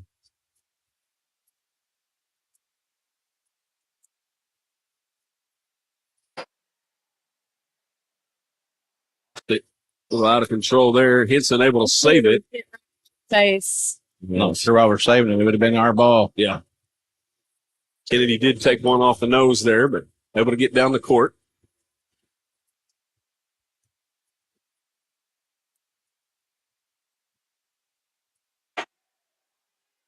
Freshman three ball, in and out, no good. Oh, good hands there. As he bats that one out of bounds.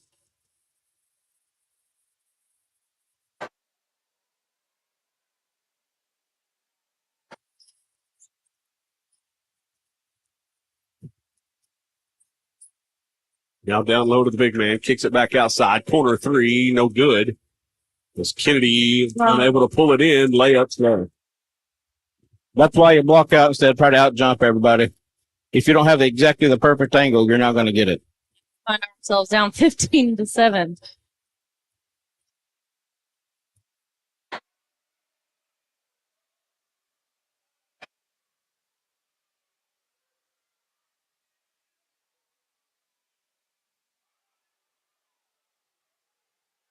Henson. Pauls Valley pulls down the rebound.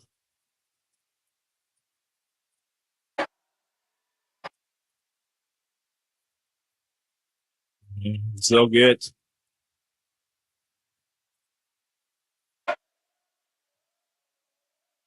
Who they got, Ryan? a couple of Pauls Valley guys wanted to check in a little too early there. I believe it was the freshman. Yes. Yep. Hernandez. Yeah, it'll be Hernandez first.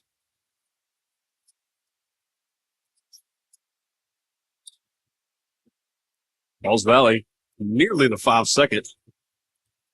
They kick it down low to one of their big man, and he'll be called for the travel. Y'all watch down here, Ryan, and this, 33's on the bench right now, but that big number 33 for Pauls Valley, he's roughing Ryan up pretty good down here. Oh, yeah, their other big guy, yeah. Which he's not in right now, but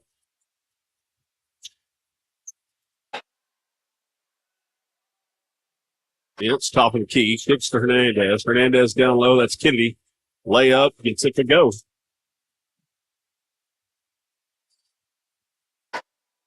15-9. 30 seconds to play here. First period.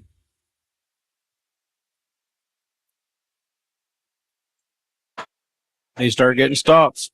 The only way you're going to be able to do that is to block out. Yep.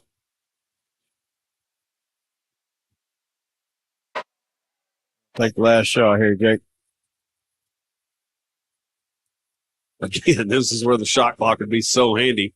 Pauls Valley, that's a 3-ball fly. That's good. Henson puts up one from half court. Well off target. So at the end of the first period, it's all Pauls Valley as they find themselves on top 18-9. We'll take a quick break. Get ready to start the second period. Don't go anywhere. You're watching Leopard Basketball live on the Leopard Sports Network.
Welcome back, everybody, inside Pauls Valley Panther Arena here as we are set to start the second period. Pauls Valley on top 18-9.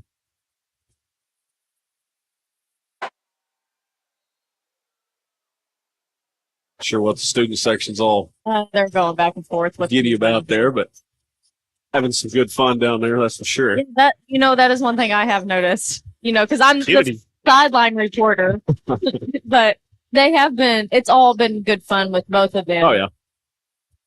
1-2. Again, Pauls Valley, Lindsay, close proximity. I mean, these kids, they've all been playing, up against one another for years and years. So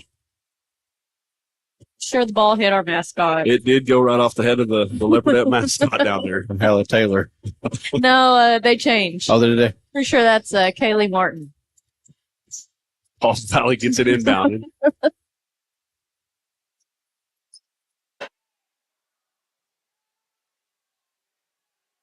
Now we're playing tighter defense. We're going with them no matter where they're going. Yeah. And this is what I talked about Oh, Good walk. called for the walk there. Tuesday. We decided late in the game to cover that number 5, whatever his number was from Washington, that had all the threes. We decided with 3 minutes to go in the ballgame we were going to cover him. Yeah. And And it worked. yeah, Hicks. Yeah, it was Hicks and Andrews, I believe it was, Yeah. that really put on a show there.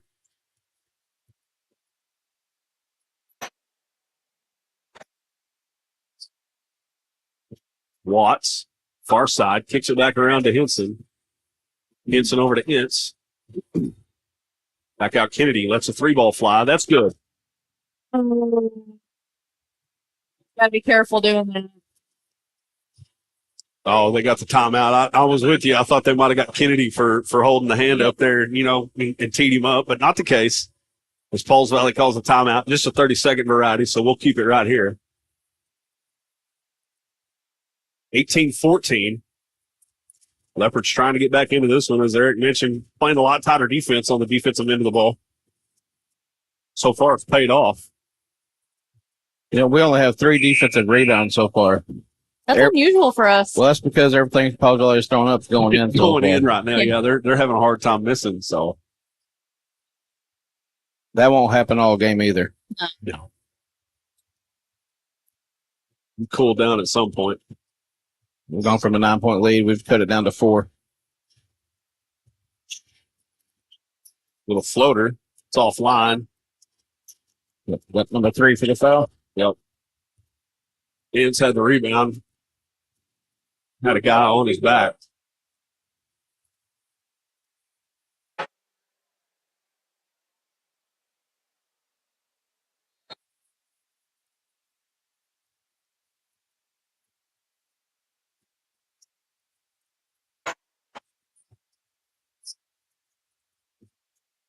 Up top the register. Kicks to Jaden Watts. Now he gives it down low. Kennedy balls about 4 guys. 3 ball on the way. Offline, no good.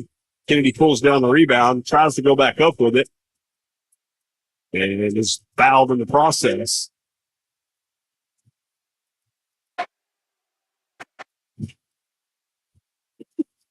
I know you saw that assistant. Couldn't see who they got that on, but Kennedy will go to the line here. Number 10.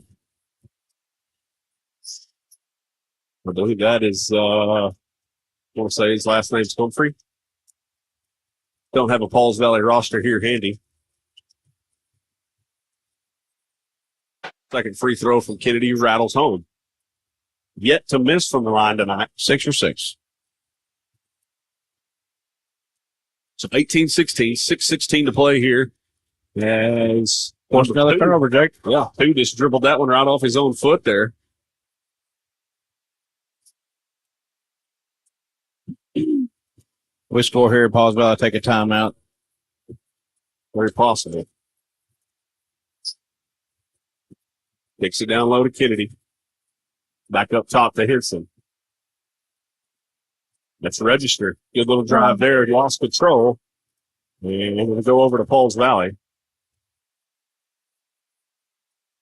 Kennedy needs a second here to relace.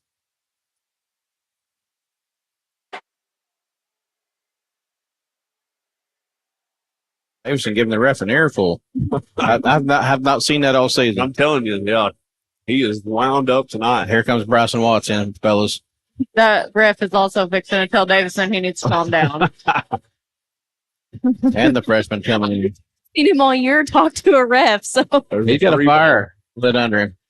Henson sitting there watching, should have been blocking out. Leopards able to corral that one. Watts underneath the layup. It's good.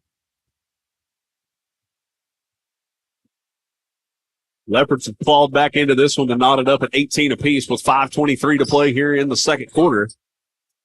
As Eric mentioned, looks like the Leopards' next dead ball, they're going to want to go small ball here. As Watts and Hernandez check into the ball game. Caleb Ince will check out alongside Jaden Watts. He'll take a breather. And there's a lot of film on Lindsay right now, so that may be something to do with the roster and the there's a and ton of the lineup. Bryson Watts, he can come off the bench, score 20. yeah. Little dribble drive. Loses control. As the freshman hits the floor, Henson knocks that one loose. Pauls Valley still in possession. Step back 3. Off target, no good. Watts comes in, pulls down a rebound. And that's what I like about Bryson is he Underneath, freshman layup's good.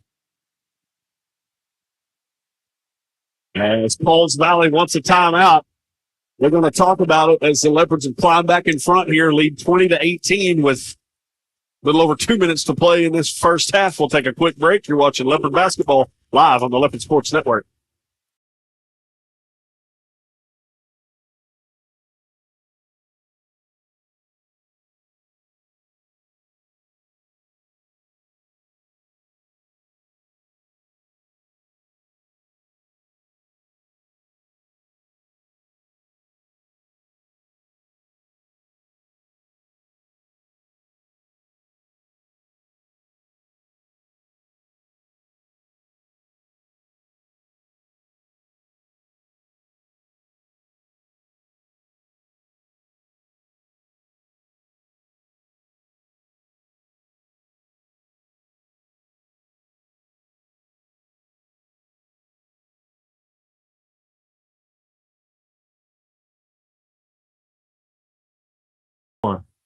Welcome back, everybody. 4:40 to play here, second period. Leopards have climbed back on top here, 20-18. As Seth Padilla checks into the ball game now for Andon Register. I wish you would stop saying stuff off air that makes me laugh during. You need to watch the game. I'm the sideline reporter tonight. Good defense there by Hickson. Oh, lost him that time. Little crossover, floater in the lane. That's good. I've counted how many ice creams have been up in these stands. You'd think they'd run out of ice cream down there at some point, but they just keep Apparently not. They just keep on coming. turning it out as Henson has it knocked away. We got a direct line to bronze. Hits it far side. 3 balls good. Those are definitely not bronze ice creams.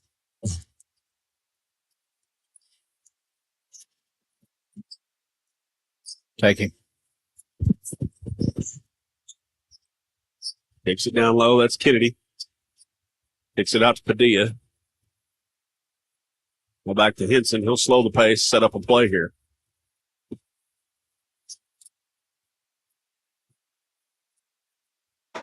Down low to Bryson Watts. Has it knocked away. Vander calls there. No foul. I'm with you, though.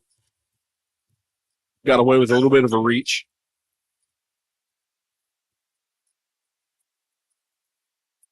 Go underneath. Layup. No good. I think we got a makeup call down there. Watts. Layup. Upset in. No good. As Kennedy will get the rebound and draw the foul in the process.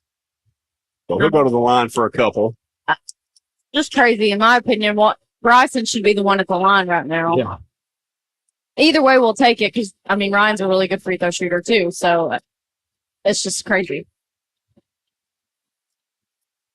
Looks like Caleb Ince set to check back into the ball game. Kennedy couldn't go 7 for 7. As Bryson Watts checks out.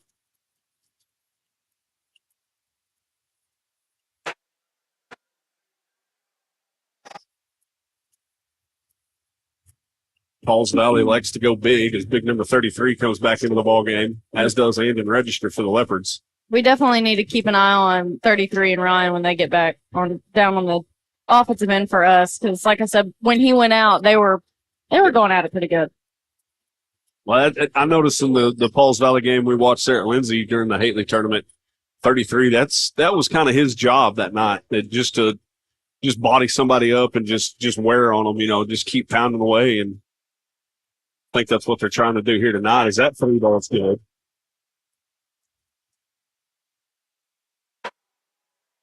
Pauls Valley is clawed back on top, 26-21, 2.5 to play, second quarter. Henson down low, little floater in the lane, off the back iron, no good. That'll go off Hernandez. Go over to Pauls Valley.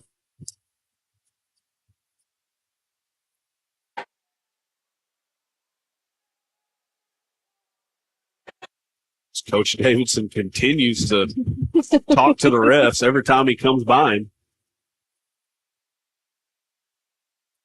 A little skirmish on the opposite end is Ince.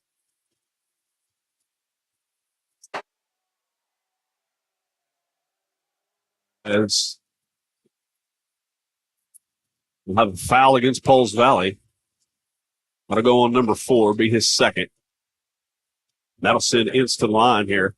The 1-1 for a 1-1. First one on the way. Oh, off the back iron. Couldn't get the roll. We have to hit free throws.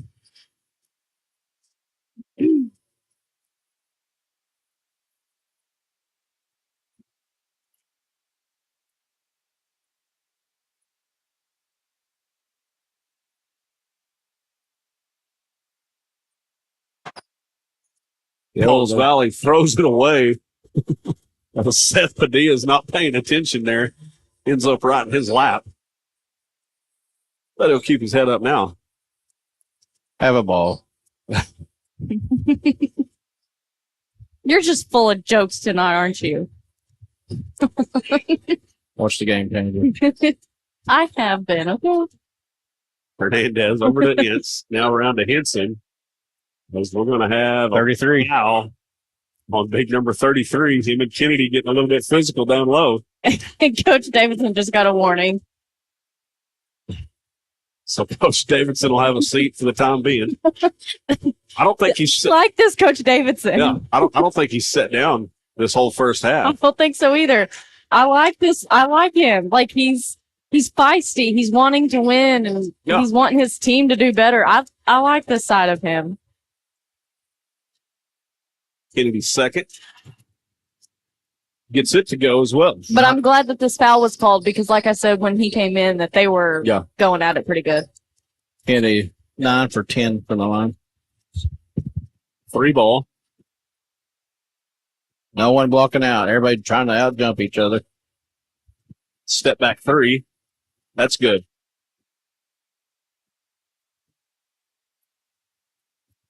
I think that's a 6-3 they've hit.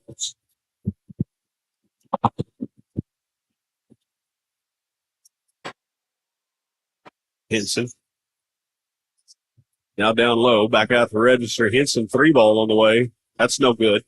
Ince pulls down the rebound, layup. Couldn't get it to go. Kicks it back in, straight to a Panther. That was great ball movement, though. He just got to knock down the shots. 29-23, 40 seconds to play here, first half. See if Pauls Valley elects to run this final 40 seconds off. Oh. Got away with one. He said it was tipped, but no one touched the ball. It was all him. Layup is good. They're still in there watching score. Henson wants to go fast here. Layup underneath, no good. As Pauls Valley's got 6 seconds to shoot here. Henson's 0 for 10. And if Henson is going to be whistled for the foul. That's a frustration foul. Yeah. Got to keep your composure. 3 seconds to play here. As Pauls Valley is going to bring in a couple more shooters. As they'll be able to put up a final shot here just before half. Gets it inbounded. Little drive in the lane. No good. 33 put it back up. But at the end of the first half, Panthers lead 31-23. We'll take a quick break. Get a drink of water, have some stats when we come back. Don't go anywhere. You're watching Leopard Basketball live on the Leopard Sports Network.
Welcome back, everybody, here to Paul's Valley, where we're just about ready to start the third period here.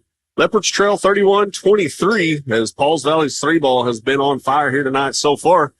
Before we start this third period, though, we got some stats here. Eric, what do you got for us? Yeah, Jake, shooting 5 for 15 from 2-point, just 33%. Number 1 from set for 7 for 3-point range. Free throws were 9 of 11. Ryan Kennedy has shot 9 of 10. Haley Mintz missed the only attempt that he had. 9 rebounds, 2 offensive, 7 defensive rebounds, 5 assists, 2 blocks, 4 turnovers, 4 fouls. Since the Leopards can D up here from beyond the arc and get back into this one, as they found themselves on top, actually, 23-21 earlier. And all of a sudden, Paul's Valley rattles off a 10-0 run as that run continues.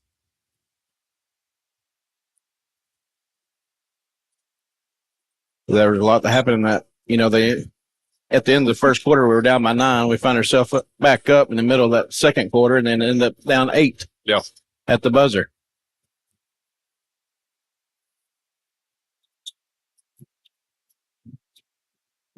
Three ball on the way. That was off the back iron. No good. Kennedy pulls down the rebound.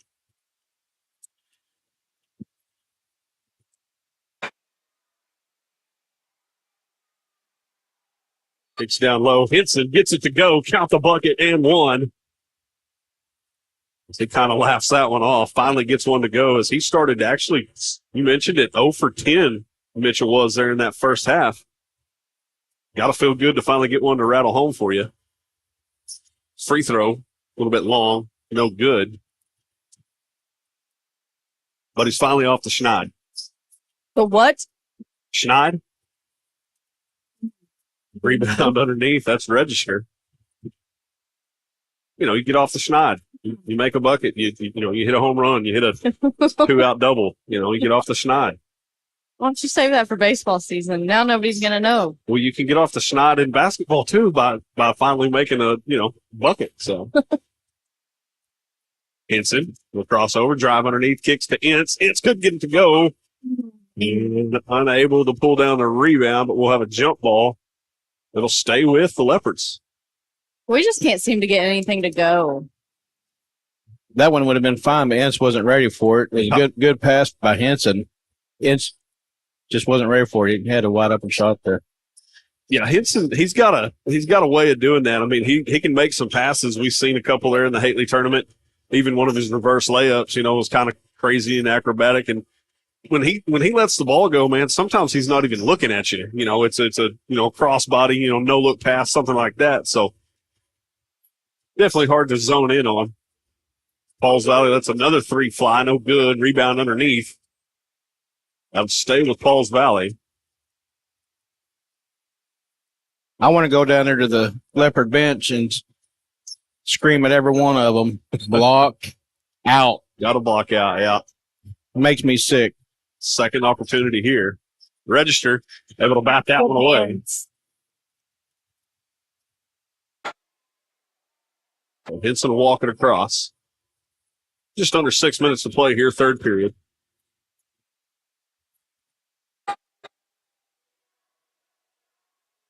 Kennedy with a turnaround jumper, no good.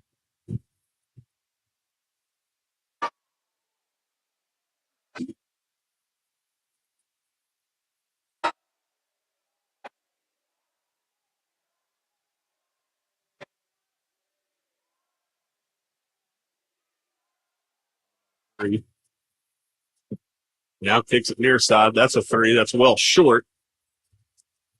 As that'll go off the leg of number 2. Well, we'll go over to the Leopards.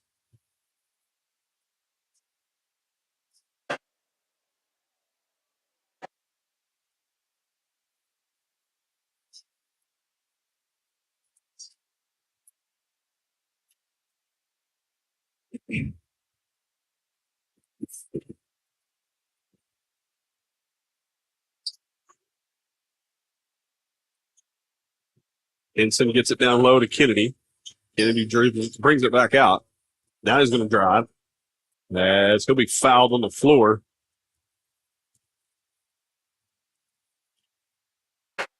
.33's third foul. with a ton of time to play here in the third as well. Might have to kind of calm himself down.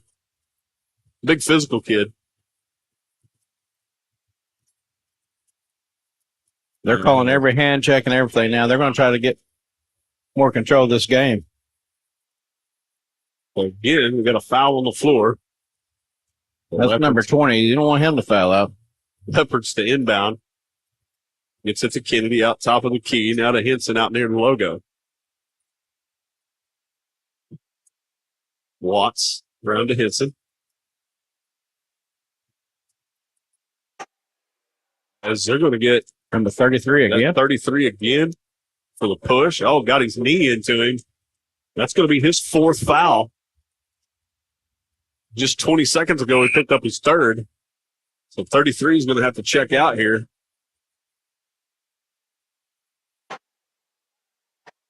Leopards better be taking notes because they're going to call the same thing on the other end. You bet. Jaden Watts, Oh. the inbound. Underneath, that's Kennedy. If he catches that clean, it's a dunk. Yep. Had to kick it back out instead. Henson directing traffic. Hence, 3-ball far side, too long. Registered, good hustle there. Just couldn't keep it under control as it goes out of bounds.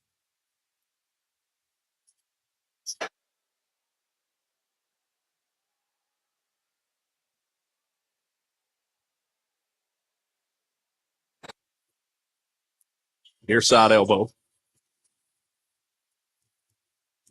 20 drive, kicks it back out. Little floater in the lane, no good. Kennedy pulls down yet another rebound. It's far side three. Still couldn't get to fall. As nobody was home.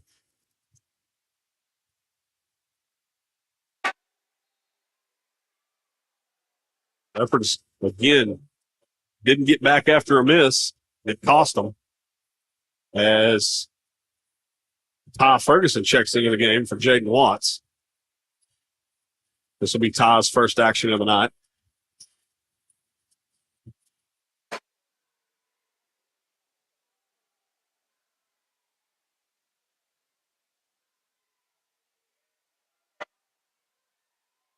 Kennedy just had that one swiped away from him.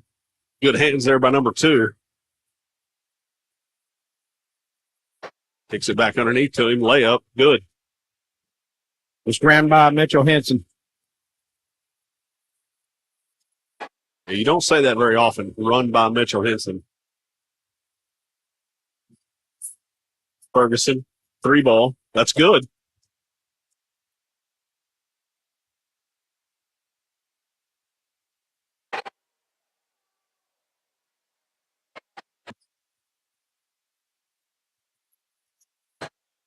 Humphrey, top of the key. Better body 5 up. He will shoot from there.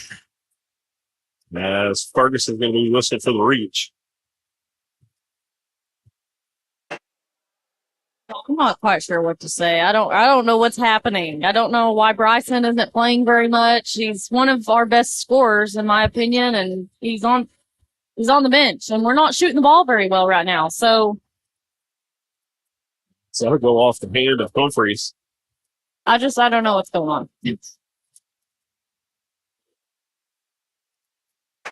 Well, we mentioned, at the first of the game, it might have been a senior thing, start all your seniors. Well, that kind of went away, and then we mentioned, the size mismatch, play your lineup, your matches. Finally, Ince gets one to go. I don't think that's it either, though. No, Nick. I just feel like there's 3 guys out on the floor right now that he matches up with great.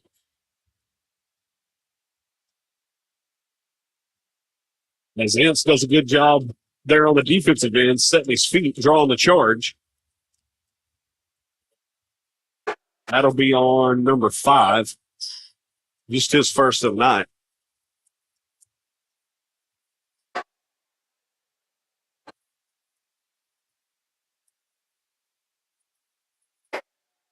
Need to feed Kennedy down low. 33's out of the game. You got to take advantage of the mismatch. Yeah. So, you can out jump them all down there. There it is. They do get it down low. Kennedy gets it to go.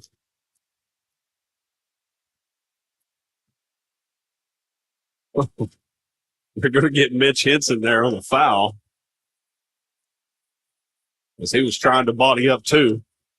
It's his second foul. This is second.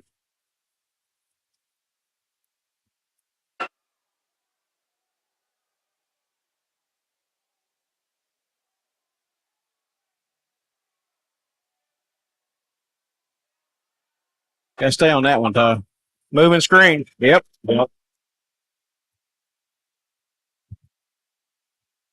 I agree with you, Eric. They're trying to get control of this game back. Well, we should be shooting 1-1. We should not be taking the ball here. That's the seventh foul. Shoot 1-1. Tom Ferguson on the line. Someone is. Yeah, it does say 7 on the clock. This happens all the time.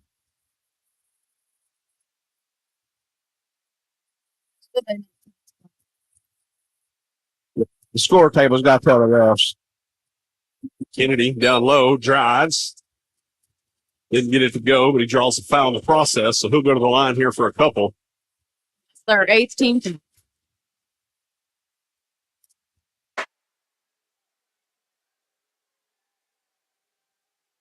You can feel the momentum swinging toward the Leopards. Kennedy's first is good.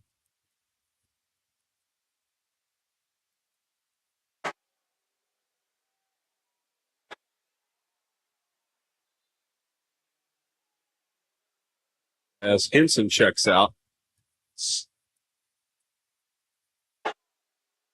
Is that one just short? Oh, Andenbout got that too. And that's going to be out of bounds on Pauls Valley, so it's going to stay with the Leopards. Just a hustle play. Ended up working out there for the Leopards.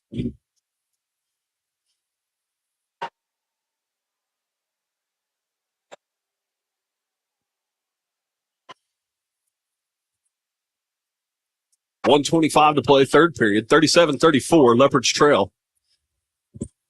Ferguson out near midcourt. Kicks around to Kennedy.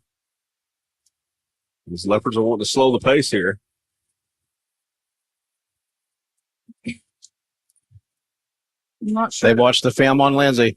This is a design play. They want to draw the defense out to half court and bring the low guys up to the free throw line to create a backdoor pass. Yeah.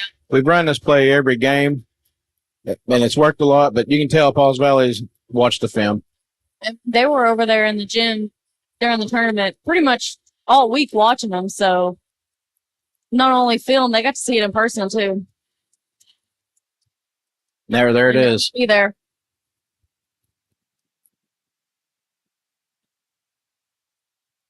Just lulled into sleep right there. And they left Ince all alone underneath. Makes it a 37-36 game. 3-ball, no good. Register couldn't pull down a rebound. Goes straight up. Was going to be whistled for the foul. Excuse me.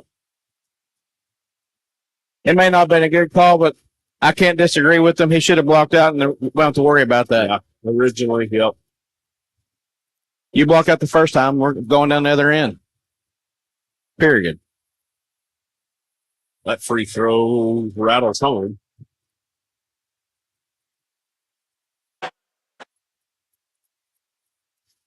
As the Watts brothers will check in alongside Henson. Davidson wants to put some shooters out on the floor. Second free throw is no good. Watts pulls down the rebound.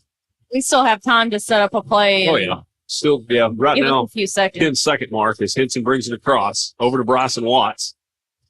Watts with the drive. Little floater. That's good. Oh, Ryan Kennedy got a hand on it. It ends up out of bounds off his big paw. So just 0.8 of a second here for Pauls Valley to get a shot off. Otherwise, we're going to the fourth, knotted up at 38 apiece. We will let it fly. As it's no good. That took out a cat. That's a panther. Luckily, the Pauls Valley mascot had his head on a swivel there. I'm going to give you a little science lesson here. A panther is a cat. Going to the fourth quarter, We're all knotted up at 38 apiece. We'll take a huge heat and air break. Don't go anywhere. Should be a good one finishing up here. You're watching Leopard basketball live on the Leopard Sports Network.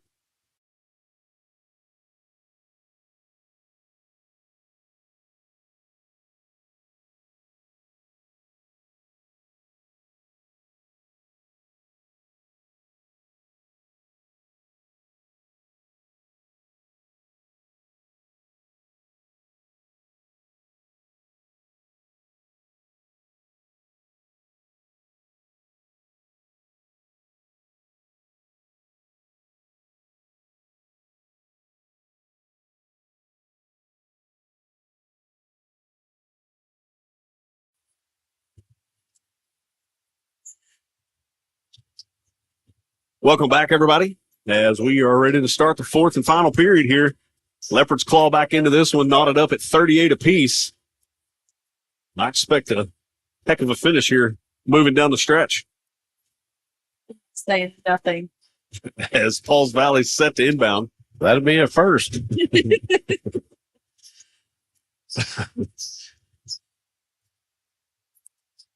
Good defense. Stay tight on them. Yep. Good job, Mitchell. Good job. Good job, Mitchell Henson. Second. Get it to Humphrey. He kicks it far side. Oh, big collision there. He had the ball. He has every right to that ball just like the other kid does. And they'll get Henson with the foul, I believe. Yeah, I'll get.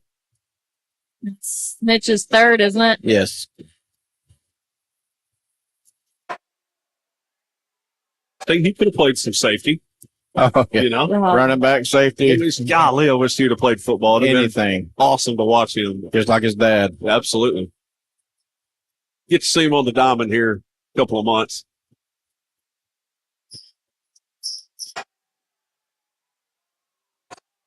Good defense. Good there by the defense. Leopards.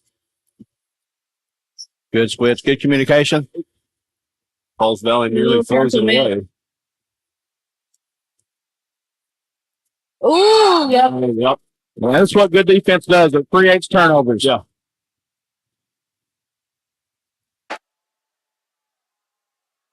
Pauls Valley whistled for the walk there. Henson walks it across the timeline, kicks over to Ince, then out to Watts. Over to middle brother, now back to Henson, now back to Ince. A lot of ball movement here. Here we go. They finally work it down low, draws the double team, kicks it back out. Ince thought about a three.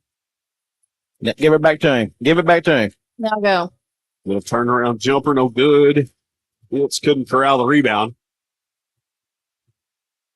So nothing doing that trip down the court. Baseline drive, has it swatted, but able to put it back. Block out. As Humphrey got his own rebound, puts it back in. Yeah, cut out the second chance points. Yep. Henson, He won't. who will be whistled for the walk as Ferguson and Register check back in, as the Watts brothers will take a seat here for the time being.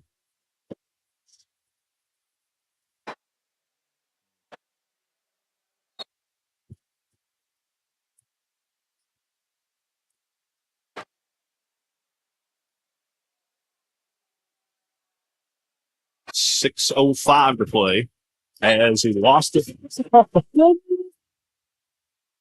Oh no. That was how he missed that off of, there you go. Yeah. Wow.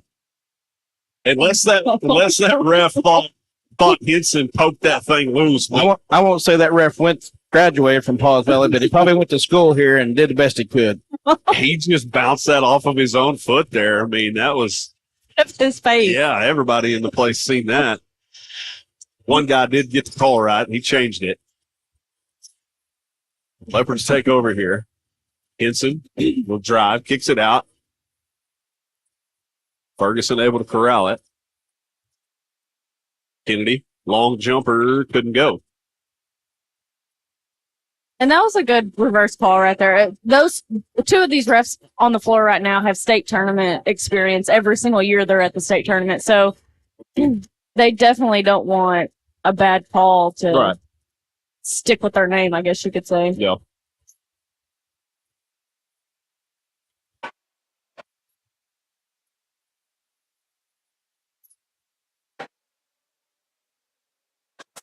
To play here, Pauls Valley leads 40-38. Ty needs to get on that guy a little tighter. He's wide open underneath. No one blocking out. Let's see how high we can jump. It's able to sky and pull that rebound down. Over to third. Now the register. Gets it down low this time. Kennedy shots up, just rolls around the back of the iron. One and done once again for the Leopards. Get on him. He's down here wide open.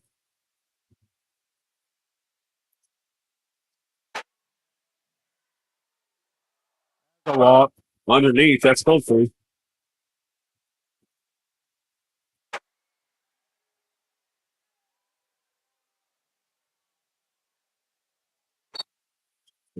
Instantly fouled on the floor. This should be the third time we've been to the line already, and now it's just going to be the first. Yeah. 9 fouls.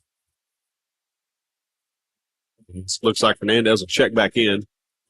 Guess he'll come in for Ty Ferguson.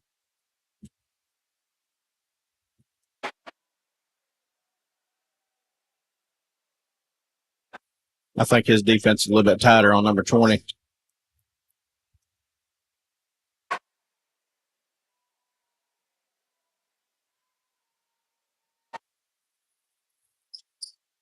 Lindsay gets them both to go. I know we talk about free throws a lot, but the first half we missed quite a bit of free throws, which is uncharacteristic of us. We didn't. Ince just takes it away from him. It's Pauls Valley not going to be whistled for a walk, and they're going to get a timeout on the floor. Unbelievable. The kid had the ball on his chest and slid 5.5 foot across the court. No walk. They grant him the timeout. We'll take one with them. 42-40, 4:17 to play in the fourth. Don't go anywhere. You're watching Leopard basketball live on the Leopard Sports Network.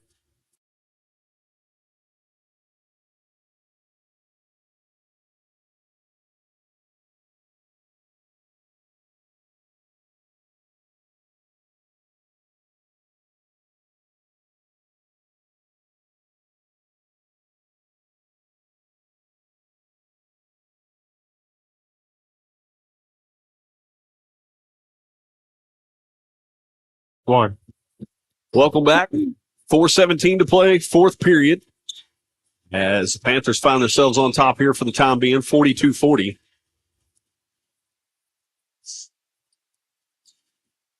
Fernandez playing on number 20 really tight. Got lost on the screen. I think they're switching those screens there. Yeah.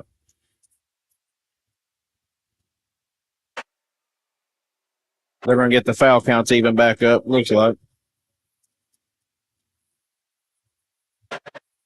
And that ref did just give Hernandez a warning about saying something about his call. So they're going to keep a close eye on everybody, too, as far as how they're going to play the rest of the game. There's Register's third foul.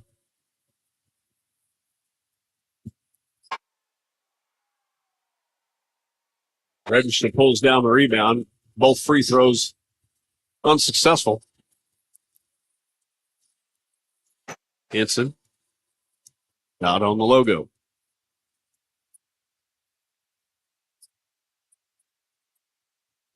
Kick it down low. Kennedy layup. Didn't get it to go, but he'll go to the line. Big free throws here. Opportunity to knock this up at 42 apiece. This will be his 13th and 14th attempt.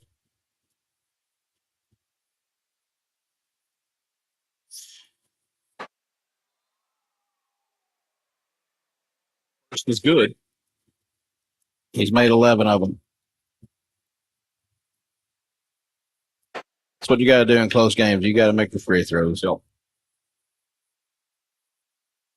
Second one right at home. We've seen too many games this year come down to actually turnovers and free throws. 3:35 to play. 42 all. Pauls Valley. Good defense by the freshman Hernandez. As Humphrey gets the left-handed layup to go. Take a charge right there. Yes, just let him go right behind.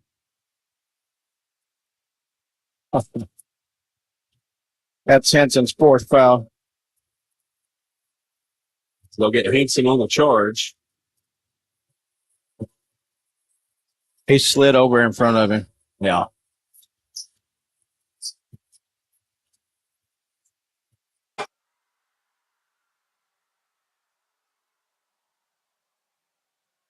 Layup underneath, no good. And as Humphrey will be whistled for over the back. And should be shooting two. Double bonus. While we're taking the ball out.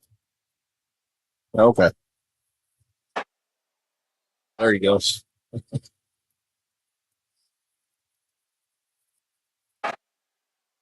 Be only his second and third attempt. Big free throws here for Ince.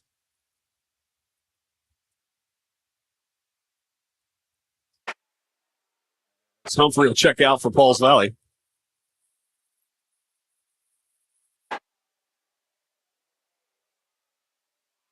First is good.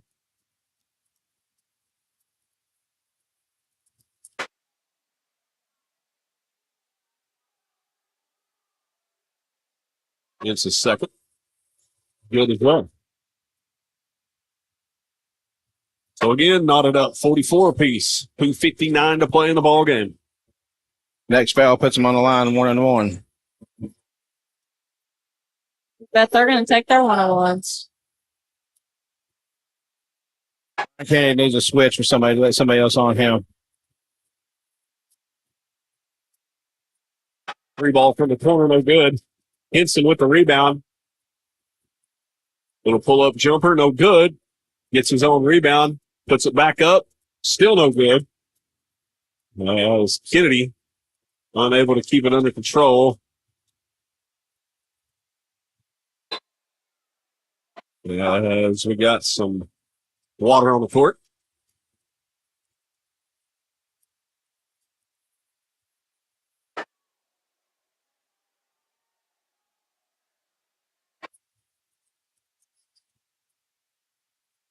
Kicks it far side, three ball on the way. That's offline. They got numbers. Henson. Layup underneath and George.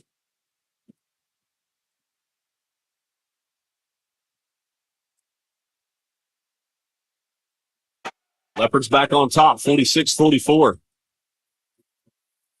2 minutes to play in the ball game. Don't leave 20 loose out here. Good job getting to him, forcing him to the bucket. As Oh, man. they're going to say that was a foul. Boy. And they'll get that on Hernandez. Just his second of the night. That'll send 20 to the line.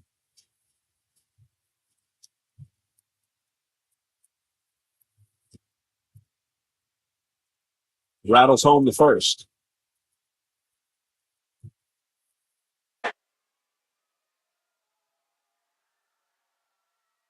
Second in and out. That should have been a foul.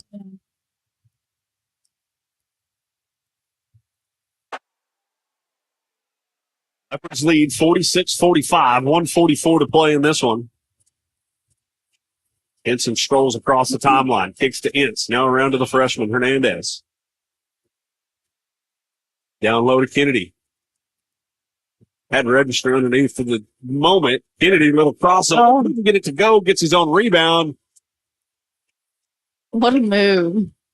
Kennedy has been uncharacteristically off. Underneath tonight. yeah. Yeah, he's missed a handful that are usually gimmies for him, you know.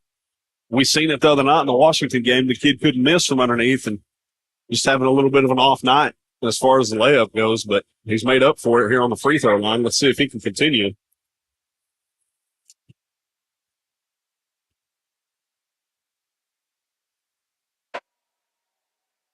This will be attempt number 16. He's made 13.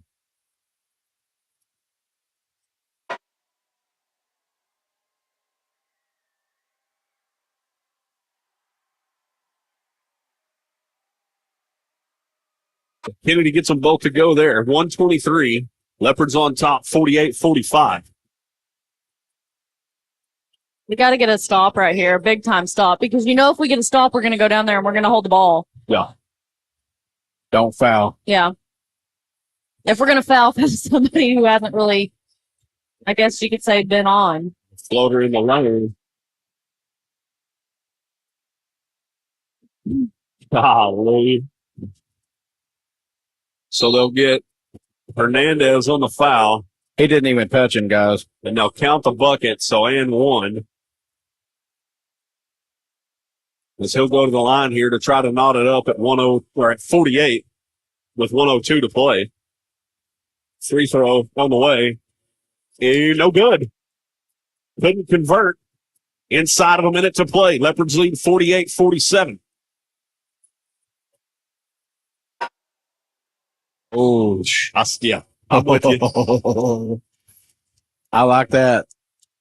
A little give and go there. Just wasn't there. Down to 40 seconds.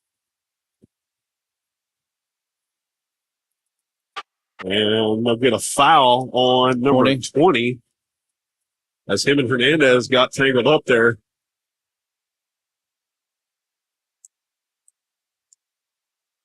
I'm a little indifferent about this right here with 39 seconds and we only have a 1 point lead. So the freshman will go to the line here.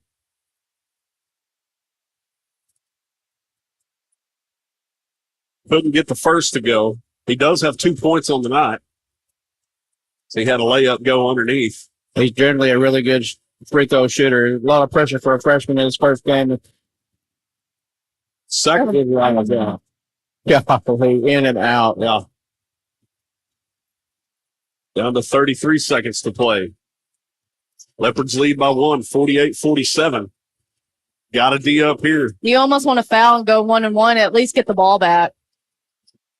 With a spin move in the lane, that's going to be blocked.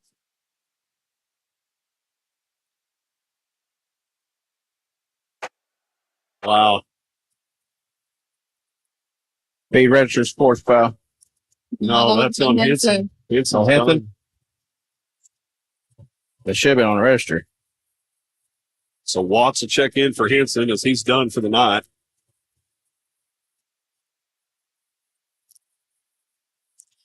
Falls Valley will go to the line here. Trailing by 48-47. Not sure what we're doing here. Coach Davidson just giving the last little bit of advice there to Jaden Watts. First free throw on the way. Rattles coming.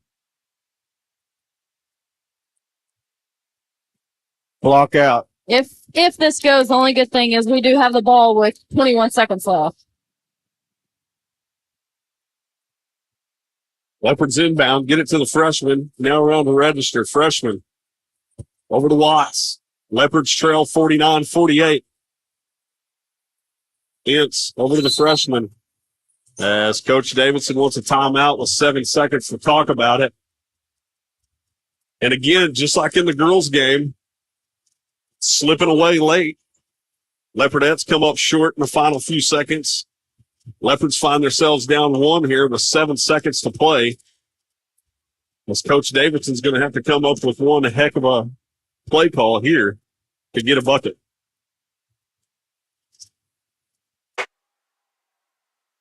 I'm doing whatever I can to get the ball down low to Ryan Kennedy. Yeah. Take my chances. Yeah. Right.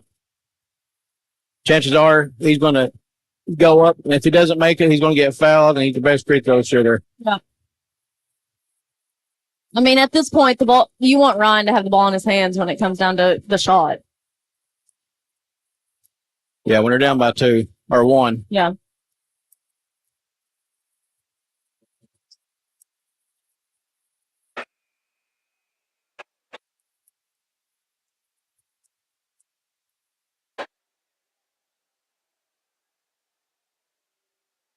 All right, so here we go.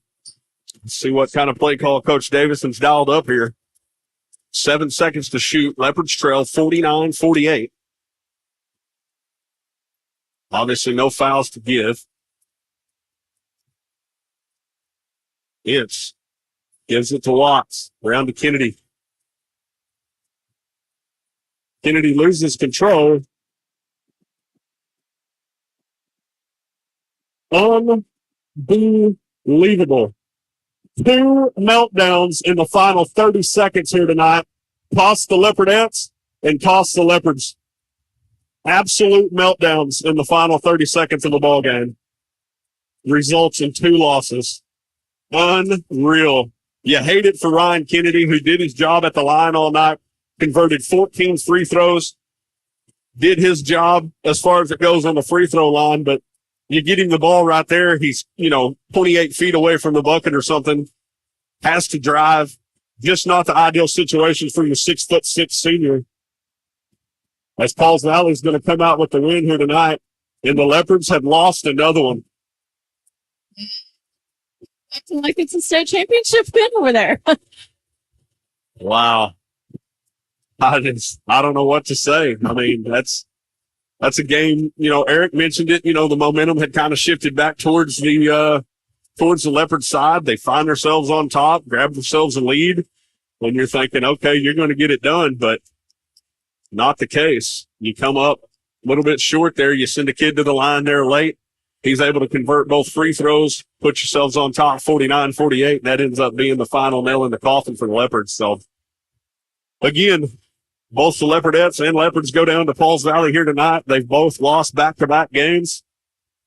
You hate to see it, especially if you're a Leopard. You at one time you were top 10 in the state.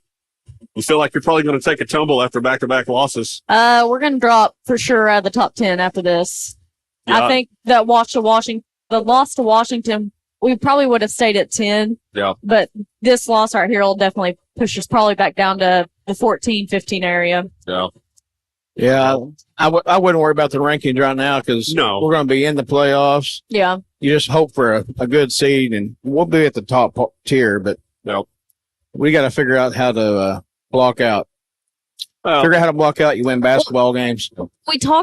You say that the rankings right now don't matter, but if we continue on the streak that we're on, next week we have Purcell and Marlowe next week, and those are really 2 tough games. And if for some reason we show up and we can't block out, nothing will go for us, like we could potentially be traveling for districts, and we could potentially be traveling to a really good team for regionals. It's just, and that's fine. In my mind, that's fine because wherever we travel to, you're going to get a dogfight on their hands. Right. Yep. Well, I think right here we're supposed to do some sort of player of the week. No, we're not. Until Tuesday. Okay. I think we should start next week. All right, we'll start at that next week. But I mean, if you are going to pick a player of the game here tonight, I'm going to say Ryan Kennedy. I mean, he did everything right from the free throw line. Just putting, he was in a bad situation right there. He's 28 feet away from the bucket. Clock's ticking down. Immediately draws the double team, has the ball knocked loose. I mean, it's a tough spot for the 6'6" guy. I mean, right there, we talked about it before we came back on. You want the ball in Kennedy's hand, but you want the ball in his hand down low, not so far out of the way. Not that Ryan can't, put up a shot and make something from out there out deep, but just not an ideal situation. And it didn't pan out here tonight for the Leopards. So both the Leopardettes and Leopards fall here to the Pauls Valley Panthers. If we got to pick a girl, in my opinion, it's Maddie McGowan tonight. Oh yeah, Maddie did a good job tonight. She was on the boards and even took a little shimmy, little elbow to the face there. So Maddie played a well of a game there for the girls. But again, both Leopards and Leopardettes come up short here tonight. They've lost back-to-back games. Looking to move on to next week, next Tuesday night back. Did you say at home or is it on the road? I think we go to Marlowe next week, or starting the week off in Marlowe. Night. Actually, Purcell comes to us, and then we go to Marlowe Friday. Okay, so two really big games for Purcell, the Leopard. And that's Purcell ranked number 1. Yeah, that's the. I think is 6. Something. So jump ahead to that Purcell game. We'll talk about it real fast. That was a game went to Purcell early on in the season. Game we should have had. Yeah, and girls come up short there and get beat that night. Guys, they give up, first rattle out of the box, a 21-4 run by the Dragons. And that was really the difference in that ball game altogether. I mean, Lindsay they did a good job trying to claw back into it, just couldn't get it done there in the final few seconds. But it's time. You need to get off this losing streak. Yeah, So absolutely. And 2 good wins next week against 2 top 5 ranked teams will be good for you. Yeah, revitalize your whole stinking season. So. Keep momentum. Yeah. Well, with that being said, again, both Lindsay Leopardettes and the Leopards fall here tonight. Tandra, good job. Eric, good job. RJ, as always, good job running the board, man. We will say goodnight from Pauls Valley, and we will catch you Tuesday night back at Leopard Arena as the Leopards and Leopardettes host the Dragons. Good night, everybody.